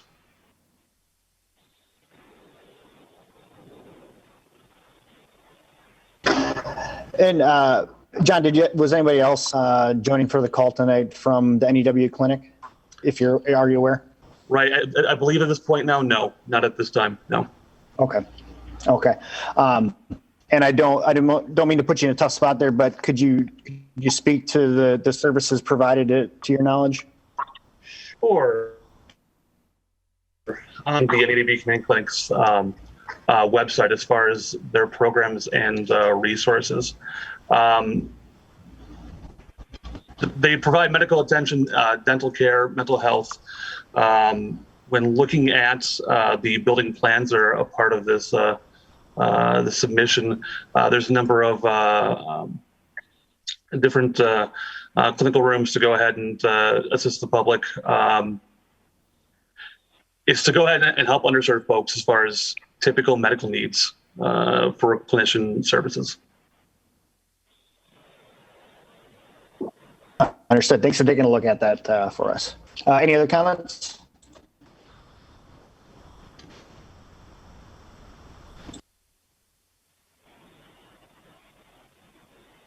All right, I will look for anyone else wishing to speak on this matter, whether you're in favor, opposed, or just providing information only.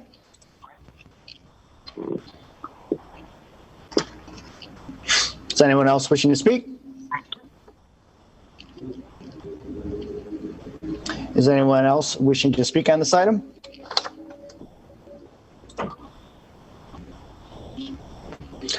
Is anyone else wishing to speak? Let the record reflect that no one has come forward, and this public hearing is now closed. We will now move on to the agenda item. Item 8, consideration of possible action to request to amend the plan unit development at 610 North Broadway for the NEW Community Clinic, submitted by John Leroy, Mount Associates, on behalf of the NEW Community Clinic.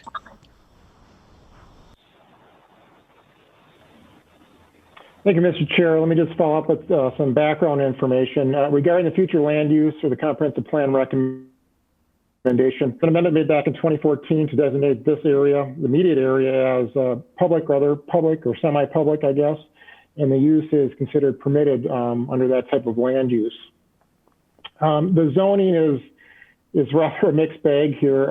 Again, we've got the rail yard, the Broadway lofts, part of a planned unit development here. We've got downtown zoning, as well as some commercial zoning and even some residential zoning to the north. Again, the PUD is located here. And would just include the amendment for this particular corner.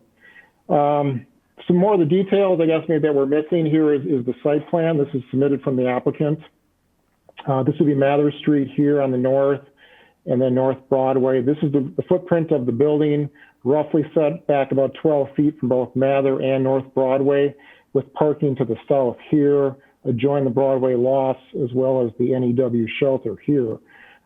Access would come from Mather Street, as well as a two-way drive off of North Broadway. I do have a couple elevations I can provide. This would be looking northwest. This would be right at Mather and North Broadway, kind of corner here. NEW shelter right to the left here. Oh, we're not seeing the elevations. Yeah. Okay. Yeah, thank you. I called that out.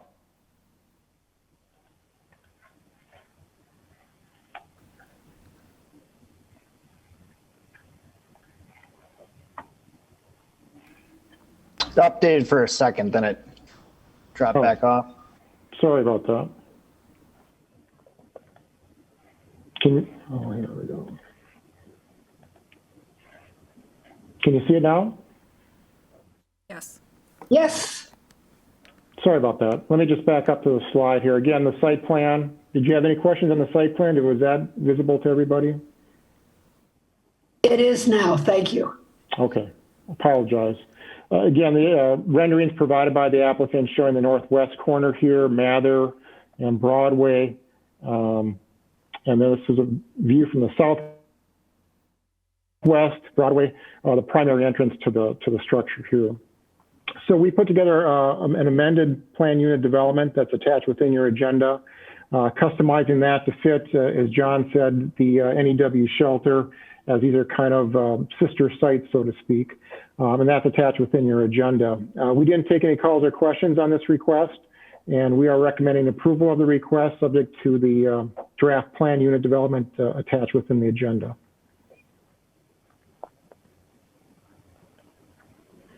Thank you, Paul. Commissioners, any questions for staff?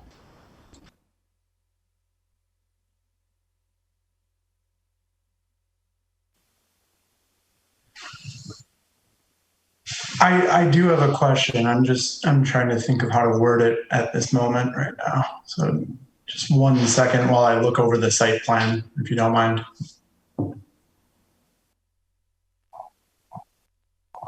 And just to drag out the meeting a little longer too. I guess, yeah, my question for staff, with the parking lot and the drives coming off of Broadway, was there any concern about them just being that there is a large building that just went in? I forget how many stories, if it's 4 or 5 story building next to this. It's kind of like a broken tooth in the street front here, having that parking lot and then stepping down just to a 1-story building. I appreciate the design of the building. I think it looks nice, but I don't know if the scale is right given what's around it. I just wondering if staff had any consideration on that. I think staff had hopes for higher density there, so to speak. It does push the limits of the rail yard and more urban environment or more urban development, so to speak. But this is what was proposed. I think, maybe the applicant can provide a bit more detail about the circumstance or, the reasoning behind the designs. Again, we had hoped for more, but we failed to obtain some of that. I mean, I would think with the medical focused building, I think those floor plans lay out better on a single story, especially for a clinic of this size. So that probably makes sense there. I think as long as there's enough visibility for the street, you probably, we certainly could open the floor, get the applicant back on to answer some of those questions. I would make a motion to open the floor. Second. Motion by Commissioner Rubinski, seconded by Commissioner Bremer to open the floor. All those in favor? Aye. Aye. Aye. Any opposed? Floor is open. Is this open to the public also? Yes, it will be.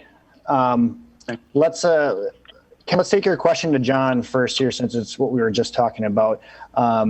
John Leroy, if you could come back up and see if you can answer that, Ken. Sure. Valid questions. For the parking itself, we looked at a number of different ways to address the parking needs to the sites and ingress egress, especially on the Broadway. Initially, the idea was essentially to have 2 driveways on the Broadway, but they're awfully close. I don't think it would meet code in any event. And with the bus stop that is at this site, consideration was taken as to where the drive should go out. That makes the most sense. And after discussions, we felt that the most sense would be having the ingress egress on the southern portion of the property. As to building heights, fair point as far as heights go. I'd say there were 2 bigger considerations that were happening with the building size besides the needs of the building just needing to be one building. Trying to keep the building itself to match the rations of the existing PUD and the community shelter sites to go ahead and have a similar type of design in a way. And then we tried to give a bit more intensity to the corner. You can note on the architectural drawings, it's a bit higher at the corner itself to give a bit more presence at the corner. Clearly, it's not 2 stories. Let's not kid ourselves, but there was consideration put into that.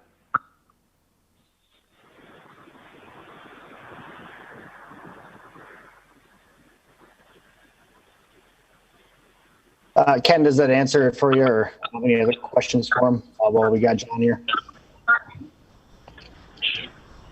Yeah, I think that answers the question, and I do appreciate it that it's close to the corner and holds the corner, but I'm still just hesitant with the scale of the building and the location of the parking lot.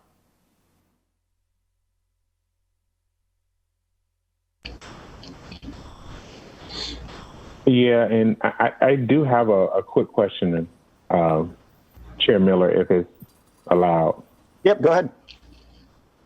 So I guess, directionally challenged. So I'm trying to close my eyes and imagine everything that's going on Broadway. And if I am, I think, going north on Broadway, and I'm leaving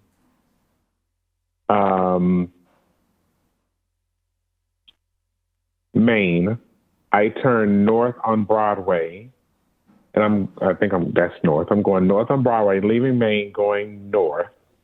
I turn right onto Broadway, and I'm leaving the cannery where it used to be, the big buildings, and going back to Commissioner Rubinski's question, the mixed use that's playing there, the loft, do I then go from the stack down to a one-story clinic? Is that where that's posed on the end to? I guess I'm trying to visually see it. Am I going from the stack loft that are 4 stories on Broadway North, and I go down to a one-story clinic? It looks like you'd actually go down to the parking lot, and then the clinic is right after that. So 4 stories, parking lot, then the building. Yeah, DJ, if you got the packet, it's page 73. So basically the building's backed up to the corner of Mather and Broadway. So yes, there would be, it would drop down to the parking lot after that apartment complex, then the clinic. Thank you. Yeah, I'm looking on 67 of the packet. So I was trying to flip back and forth from the packet to see things where that was.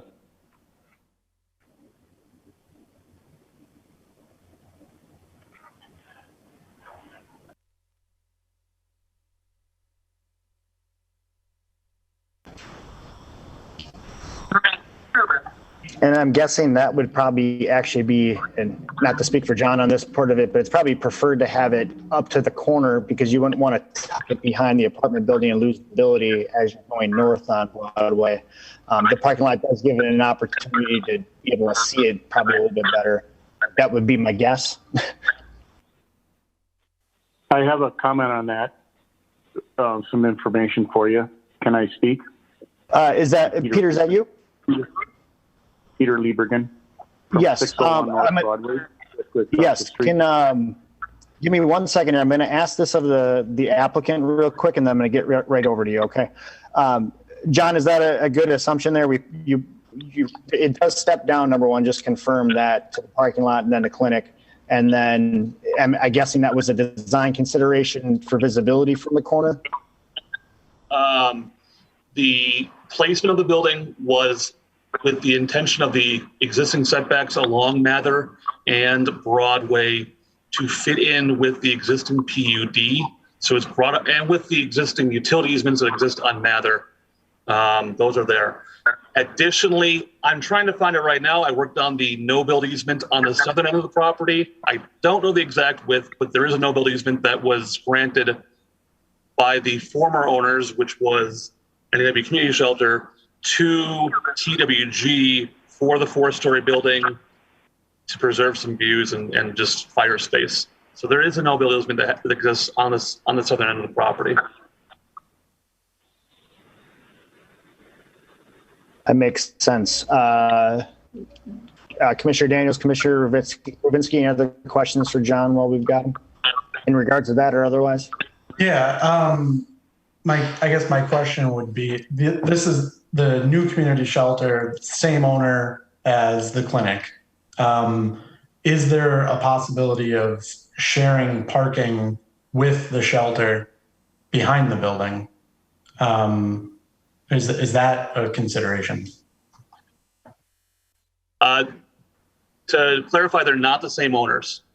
They've worked together as partners, but they're not the same ownership group there at all. And as far as the amount of parking that's there, I understand the discussions with city staff as far as having an abundance of parking in a downtown situation. The community clinic felt based off of existing places with staffing and then projected folks who would be here. And then looking at the shelter, which to my understanding, it's pretty full as far as their parking lot goes. And then knowing how parking has become an issue here in the rail yard area as the place has become more successful, felt the amount of parking stalls that were there, tried to go ahead and reach essentially a max out use of the space right there, feeling that there will be a use of those parking stalls during operation hours that otherwise will lead to having either clinic users or workers having to go ahead and find parking somewhere else.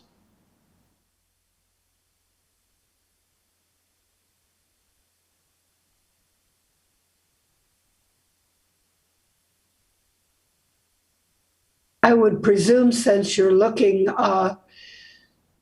since you're expecting to be serving people that are underinsured, that you would also expect a fair amount of pedestrian and bus traffic coming in, as well as folks from the immediate residential areas, including the shelter itself, right? Absolutely, Sid. Yep. And I believe part of the use there, as far as one of the more trafficked bus stops in town, here just south of the intersection, and its relation then back to how it is over at University and the Metro to go ahead and transfer over, is taken into consideration. Yes. Thank you. Any other questions for John from commissioners? Just one last, how many parking stalls total? And I'm sure that's in here somewhere, but if you have it off the top of your head. It's about 40. It's around 40. I'd have to go ahead and just check right here. It's not showing up there, but in that neighborhood. Okay, thank you.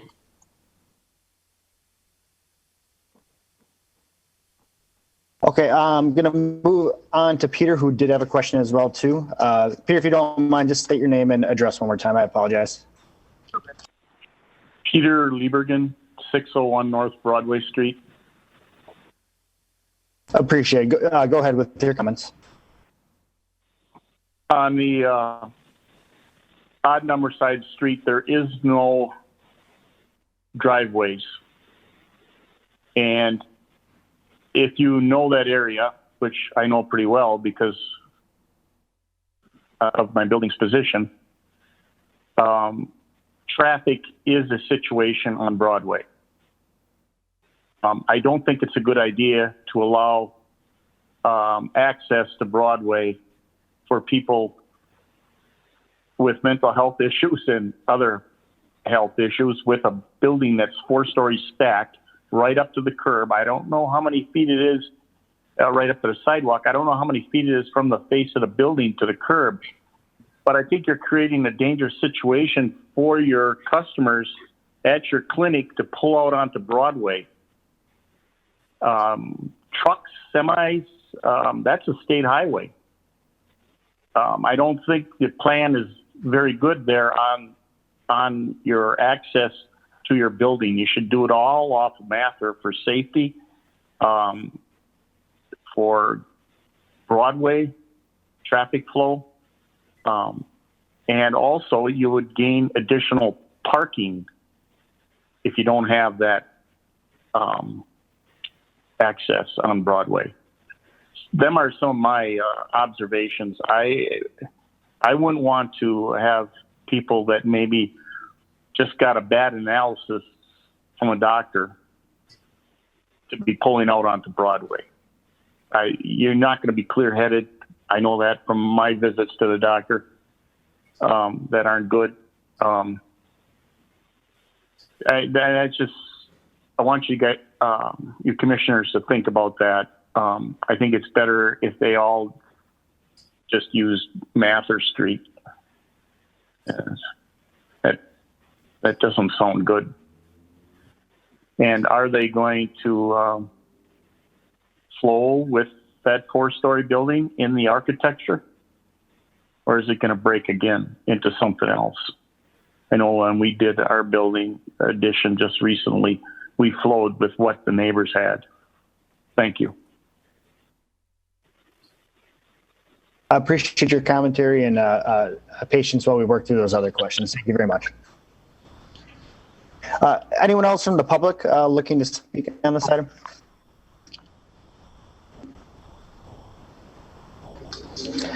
Commissioners, any other questions that you'd like to address to the applicant before we go back to regular order? Alder Johnson? All right. Thank you, Chairman. John, just wondering if you could speak to,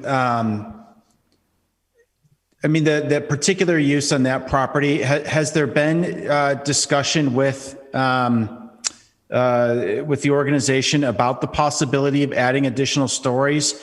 And then kind of what is the time frame as well on needing approval of this process?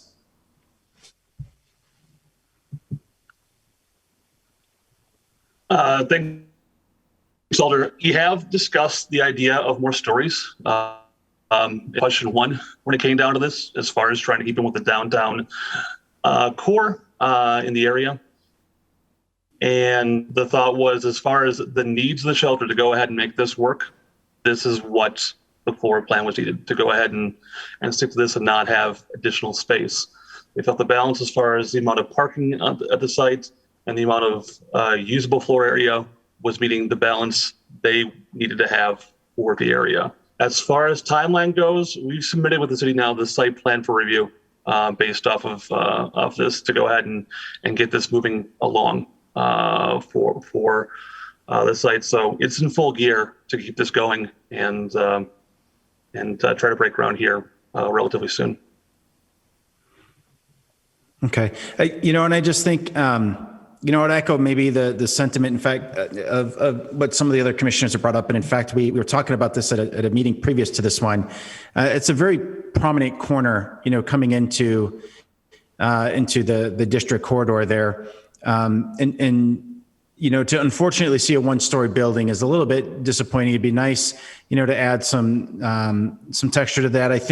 I do like the fact that it's up against the corner. I think that's one of the biggest urban design mistakes you oftentimes see is suburban designs placed in urban corridors, where parking lots are in the front.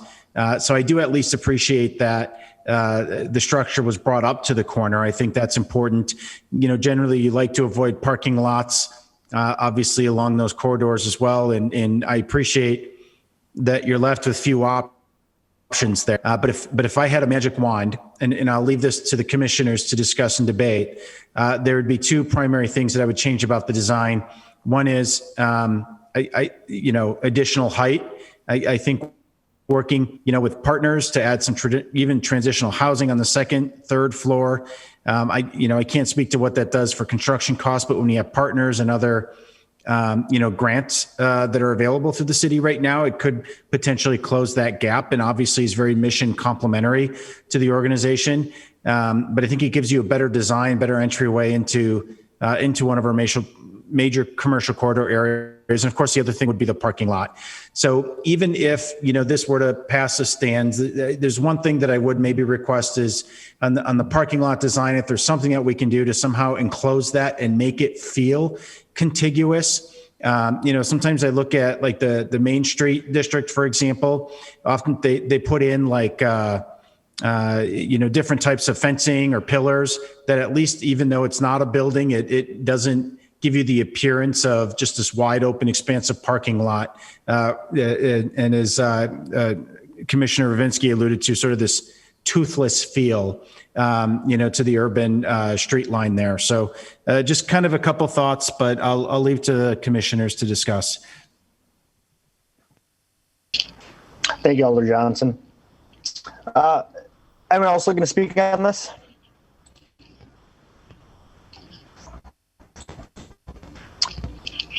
Otherwise, I'll entertain a motion to return to regular order.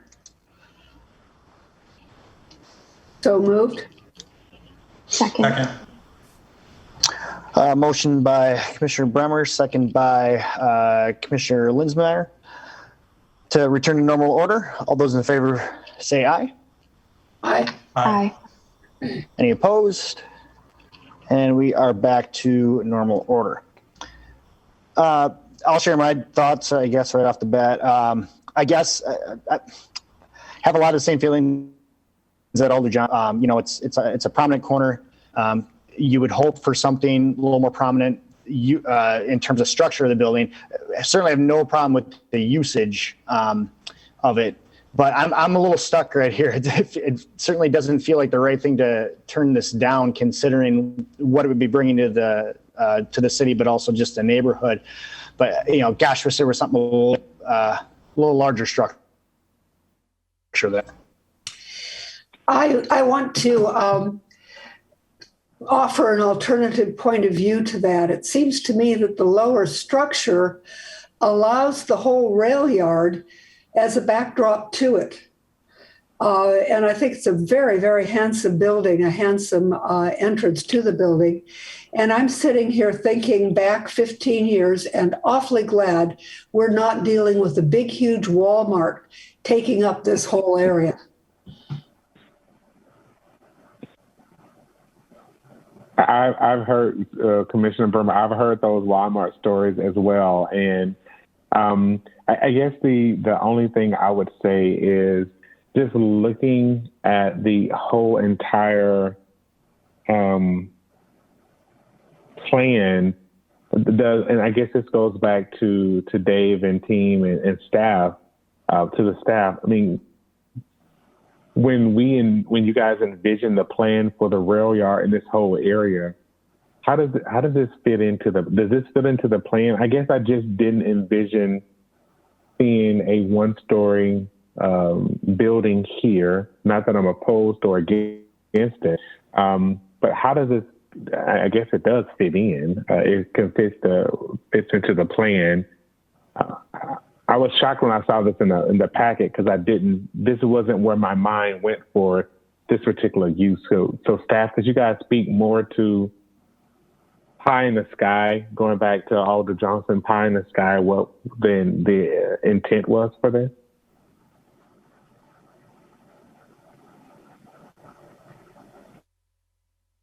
I lost my audio for a second there. I guess, as I mentioned before, I think we had higher hopes as well. And unfortunately, I think what was provided is what we brought forward. Again, I think as Commissioner Bremer notes, I mean, it is a good backdrop. I mean, it does tend to fit and hold the corner, but we were hoping for more. I just don't know we had the mechanism to require more from the developer for obvious reasons, right? For cost and design, I guess.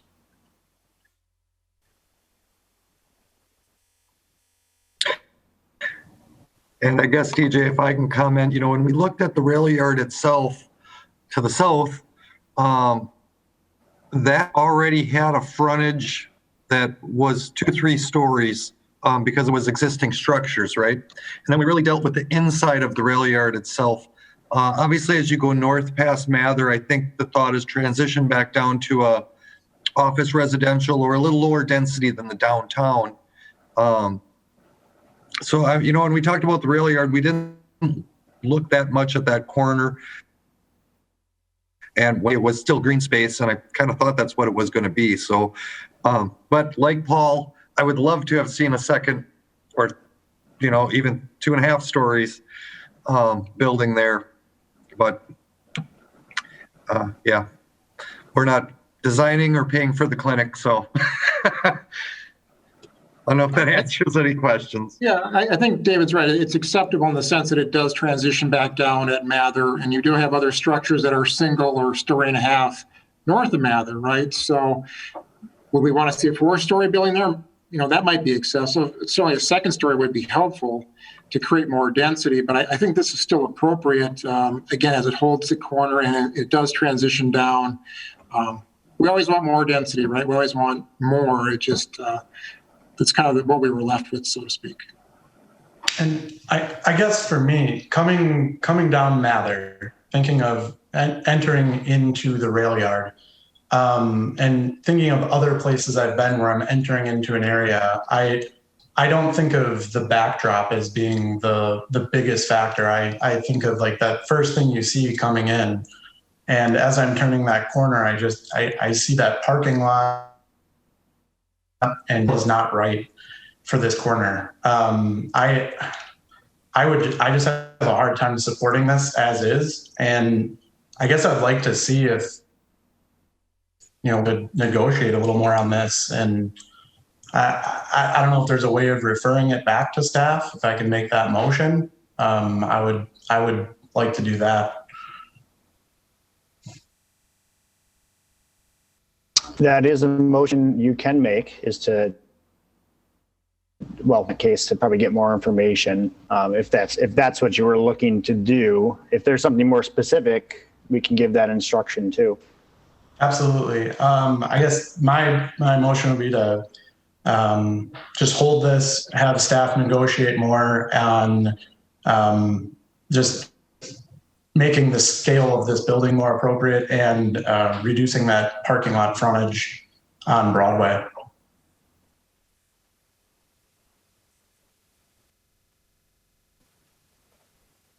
We would need a second for that. I'll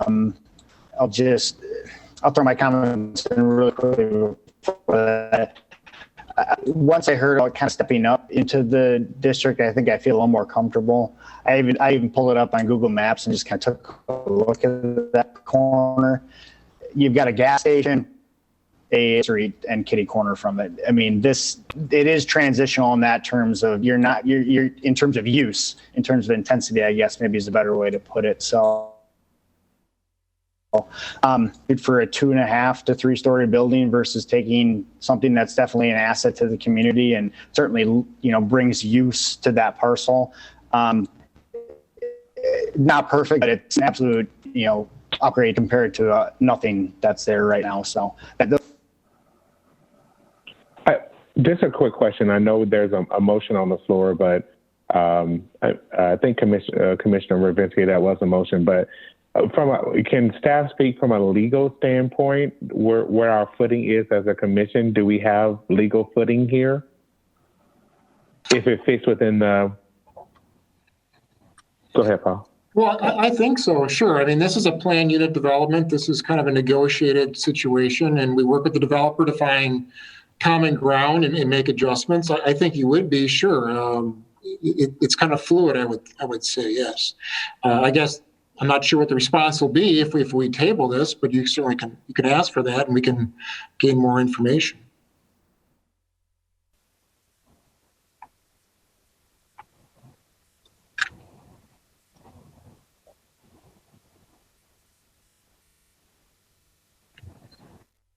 I guess to that, DJ, too, I think tabling is certainly something we can do. I think you'd want to have some very specific direction we're giving, though, if we were to do that. It's already going to be a little bit of a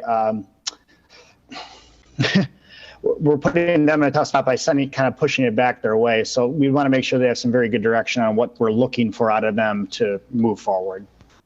And we certainly need a second in order to go forward with the table. That too.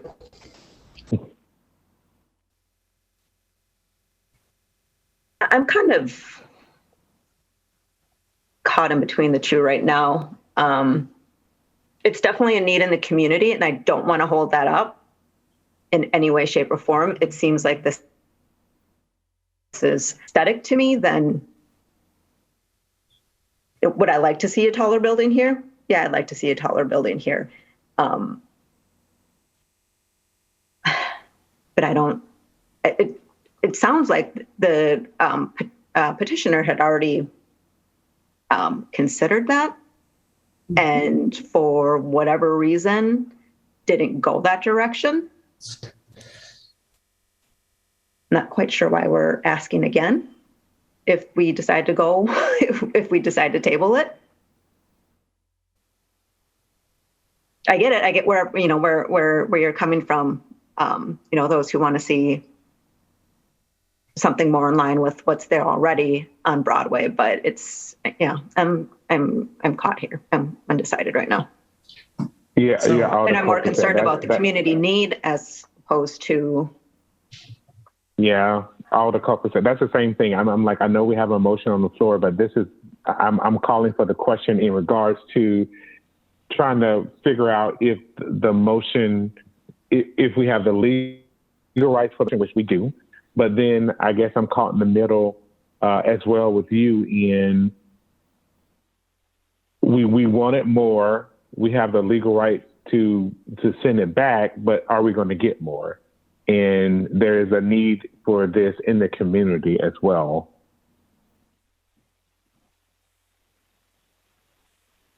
So I guess, for me, so Neil had his hand up before I started talking. I don't know if you want to. If you had his hand up first, we'll go to him.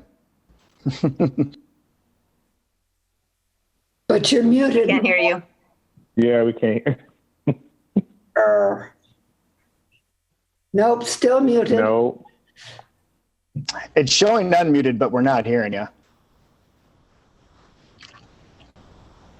Nope. Yeah, you can see him toggling it back and forth, but it's.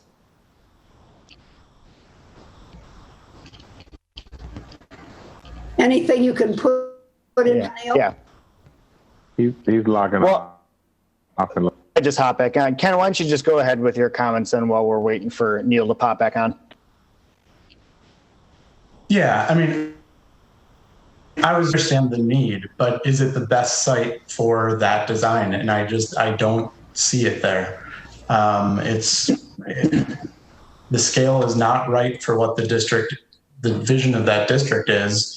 And I mean, staff has already alluded to that they would see more. So I don't think we should just be taking what we have because it's better than what we had.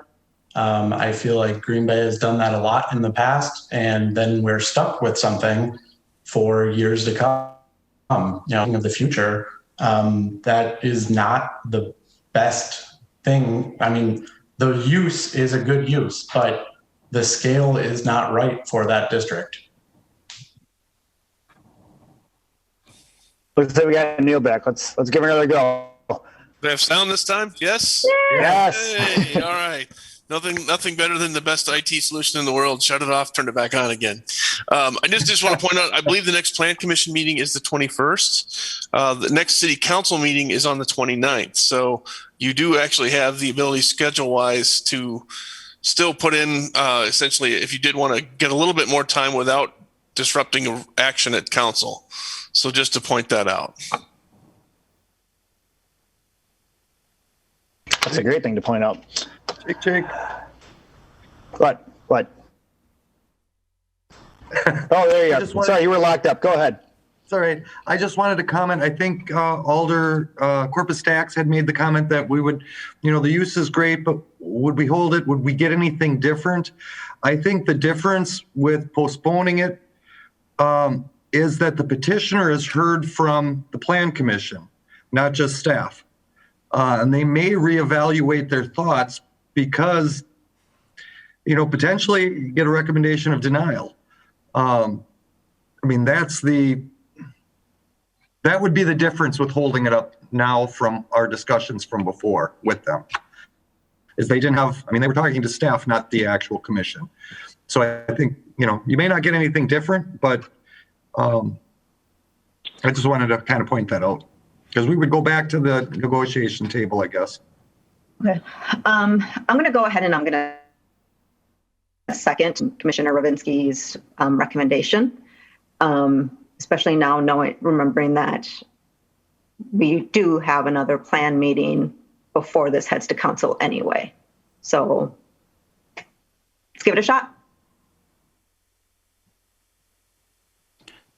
Chairman? Sorry. Go ahead, Alder Johnson. If I may, I'd also encourage support of the motion, simply given Director Steck-Schulte's explanation of the timing. We lose nothing, but we gain a conversation. I think that's what really, we're trying to find here. So I would really encourage that. And I think it's important to recognize as well that the difference between this and, say, the last one that you took up, like the Popeyes chicken, right? This isn't a planned unit development. That exists for a reason. And so I think you need to maybe contemplate and consider, some of the provisions that are put inside that PUD and how it affects any type of proposal that would come before you. So I think that's something that staff can further explore with the applicant.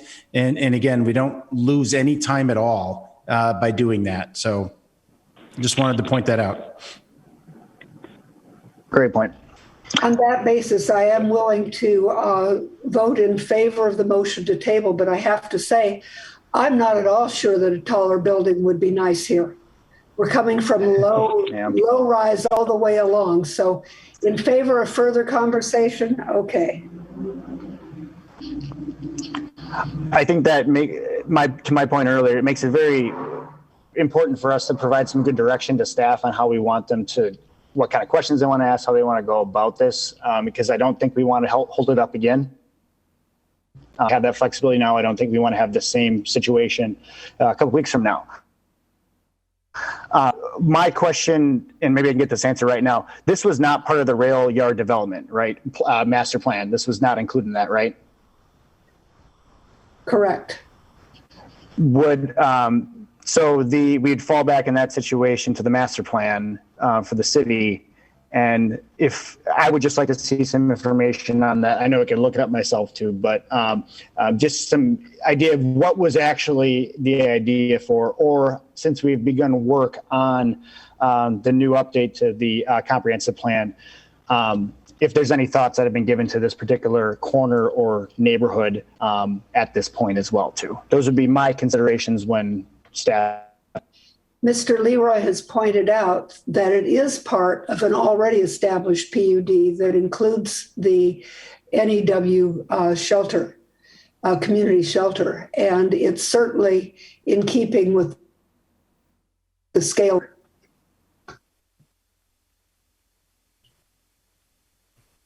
So we do have a motion, and do we have any other conversation comments before we go to vote? I guess, do you need further clarification for staff? I guess would just, for me, reducing the parking lot frontage on Broadway. That's really the main thing, and scale if possible. Those are the 2 points that I have. Ken, you did make the motion on this, so let's just make sure we got a list for them set up here. So we're talking about scale of the building as a whole, the parking as a whole, or just specific to how it is set up close to Broadway? Parking facing Broadway, reducing that frontage. Reducing Broadway frontage, I should say. Okay, any other things you want to make sure that's in that motion? Those are the 2 points I have. Any other, I just want to make sure that they've got good marching orders from us here so we don't have to revisit it again.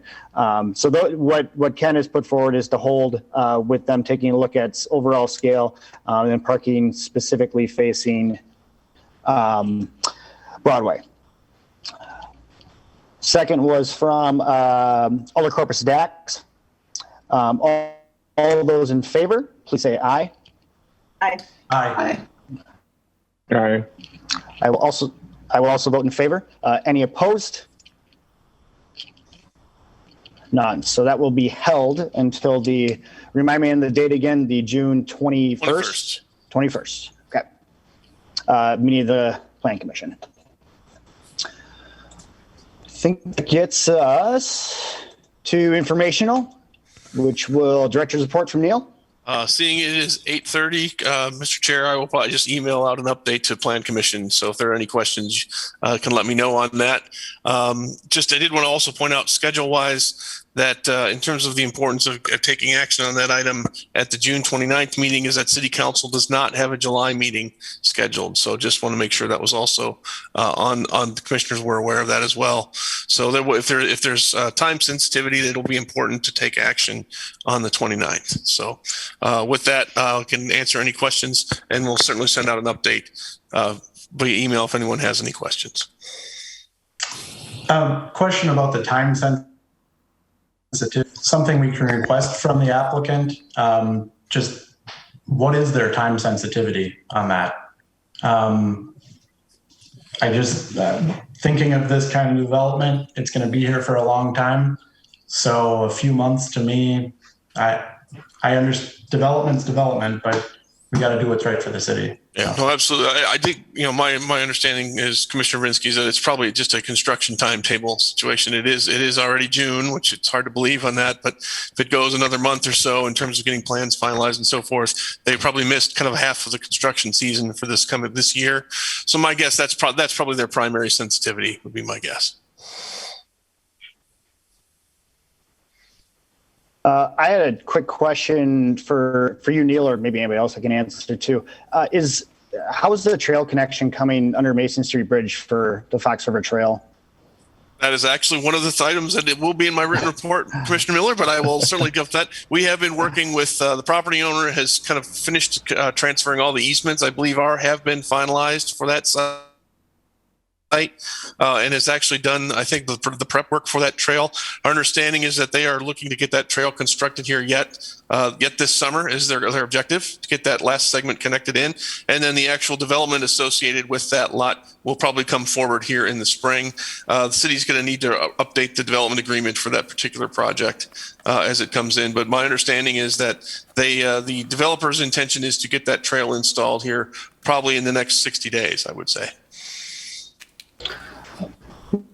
Well, good. I just, as an avid runner that uses that section, it's a little concerning in its current situation, borderline dangerous the way pedestrian flow has to go through that area, especially during the summer when there's a lot more people utilizing that trail. So the sooner the better on it. I know you can't help what's going on at the water utility either. That's blocking off the other side over there, but it's a little concerning, especially if there's anybody not paying attention or kids or anything else. So sooner the better.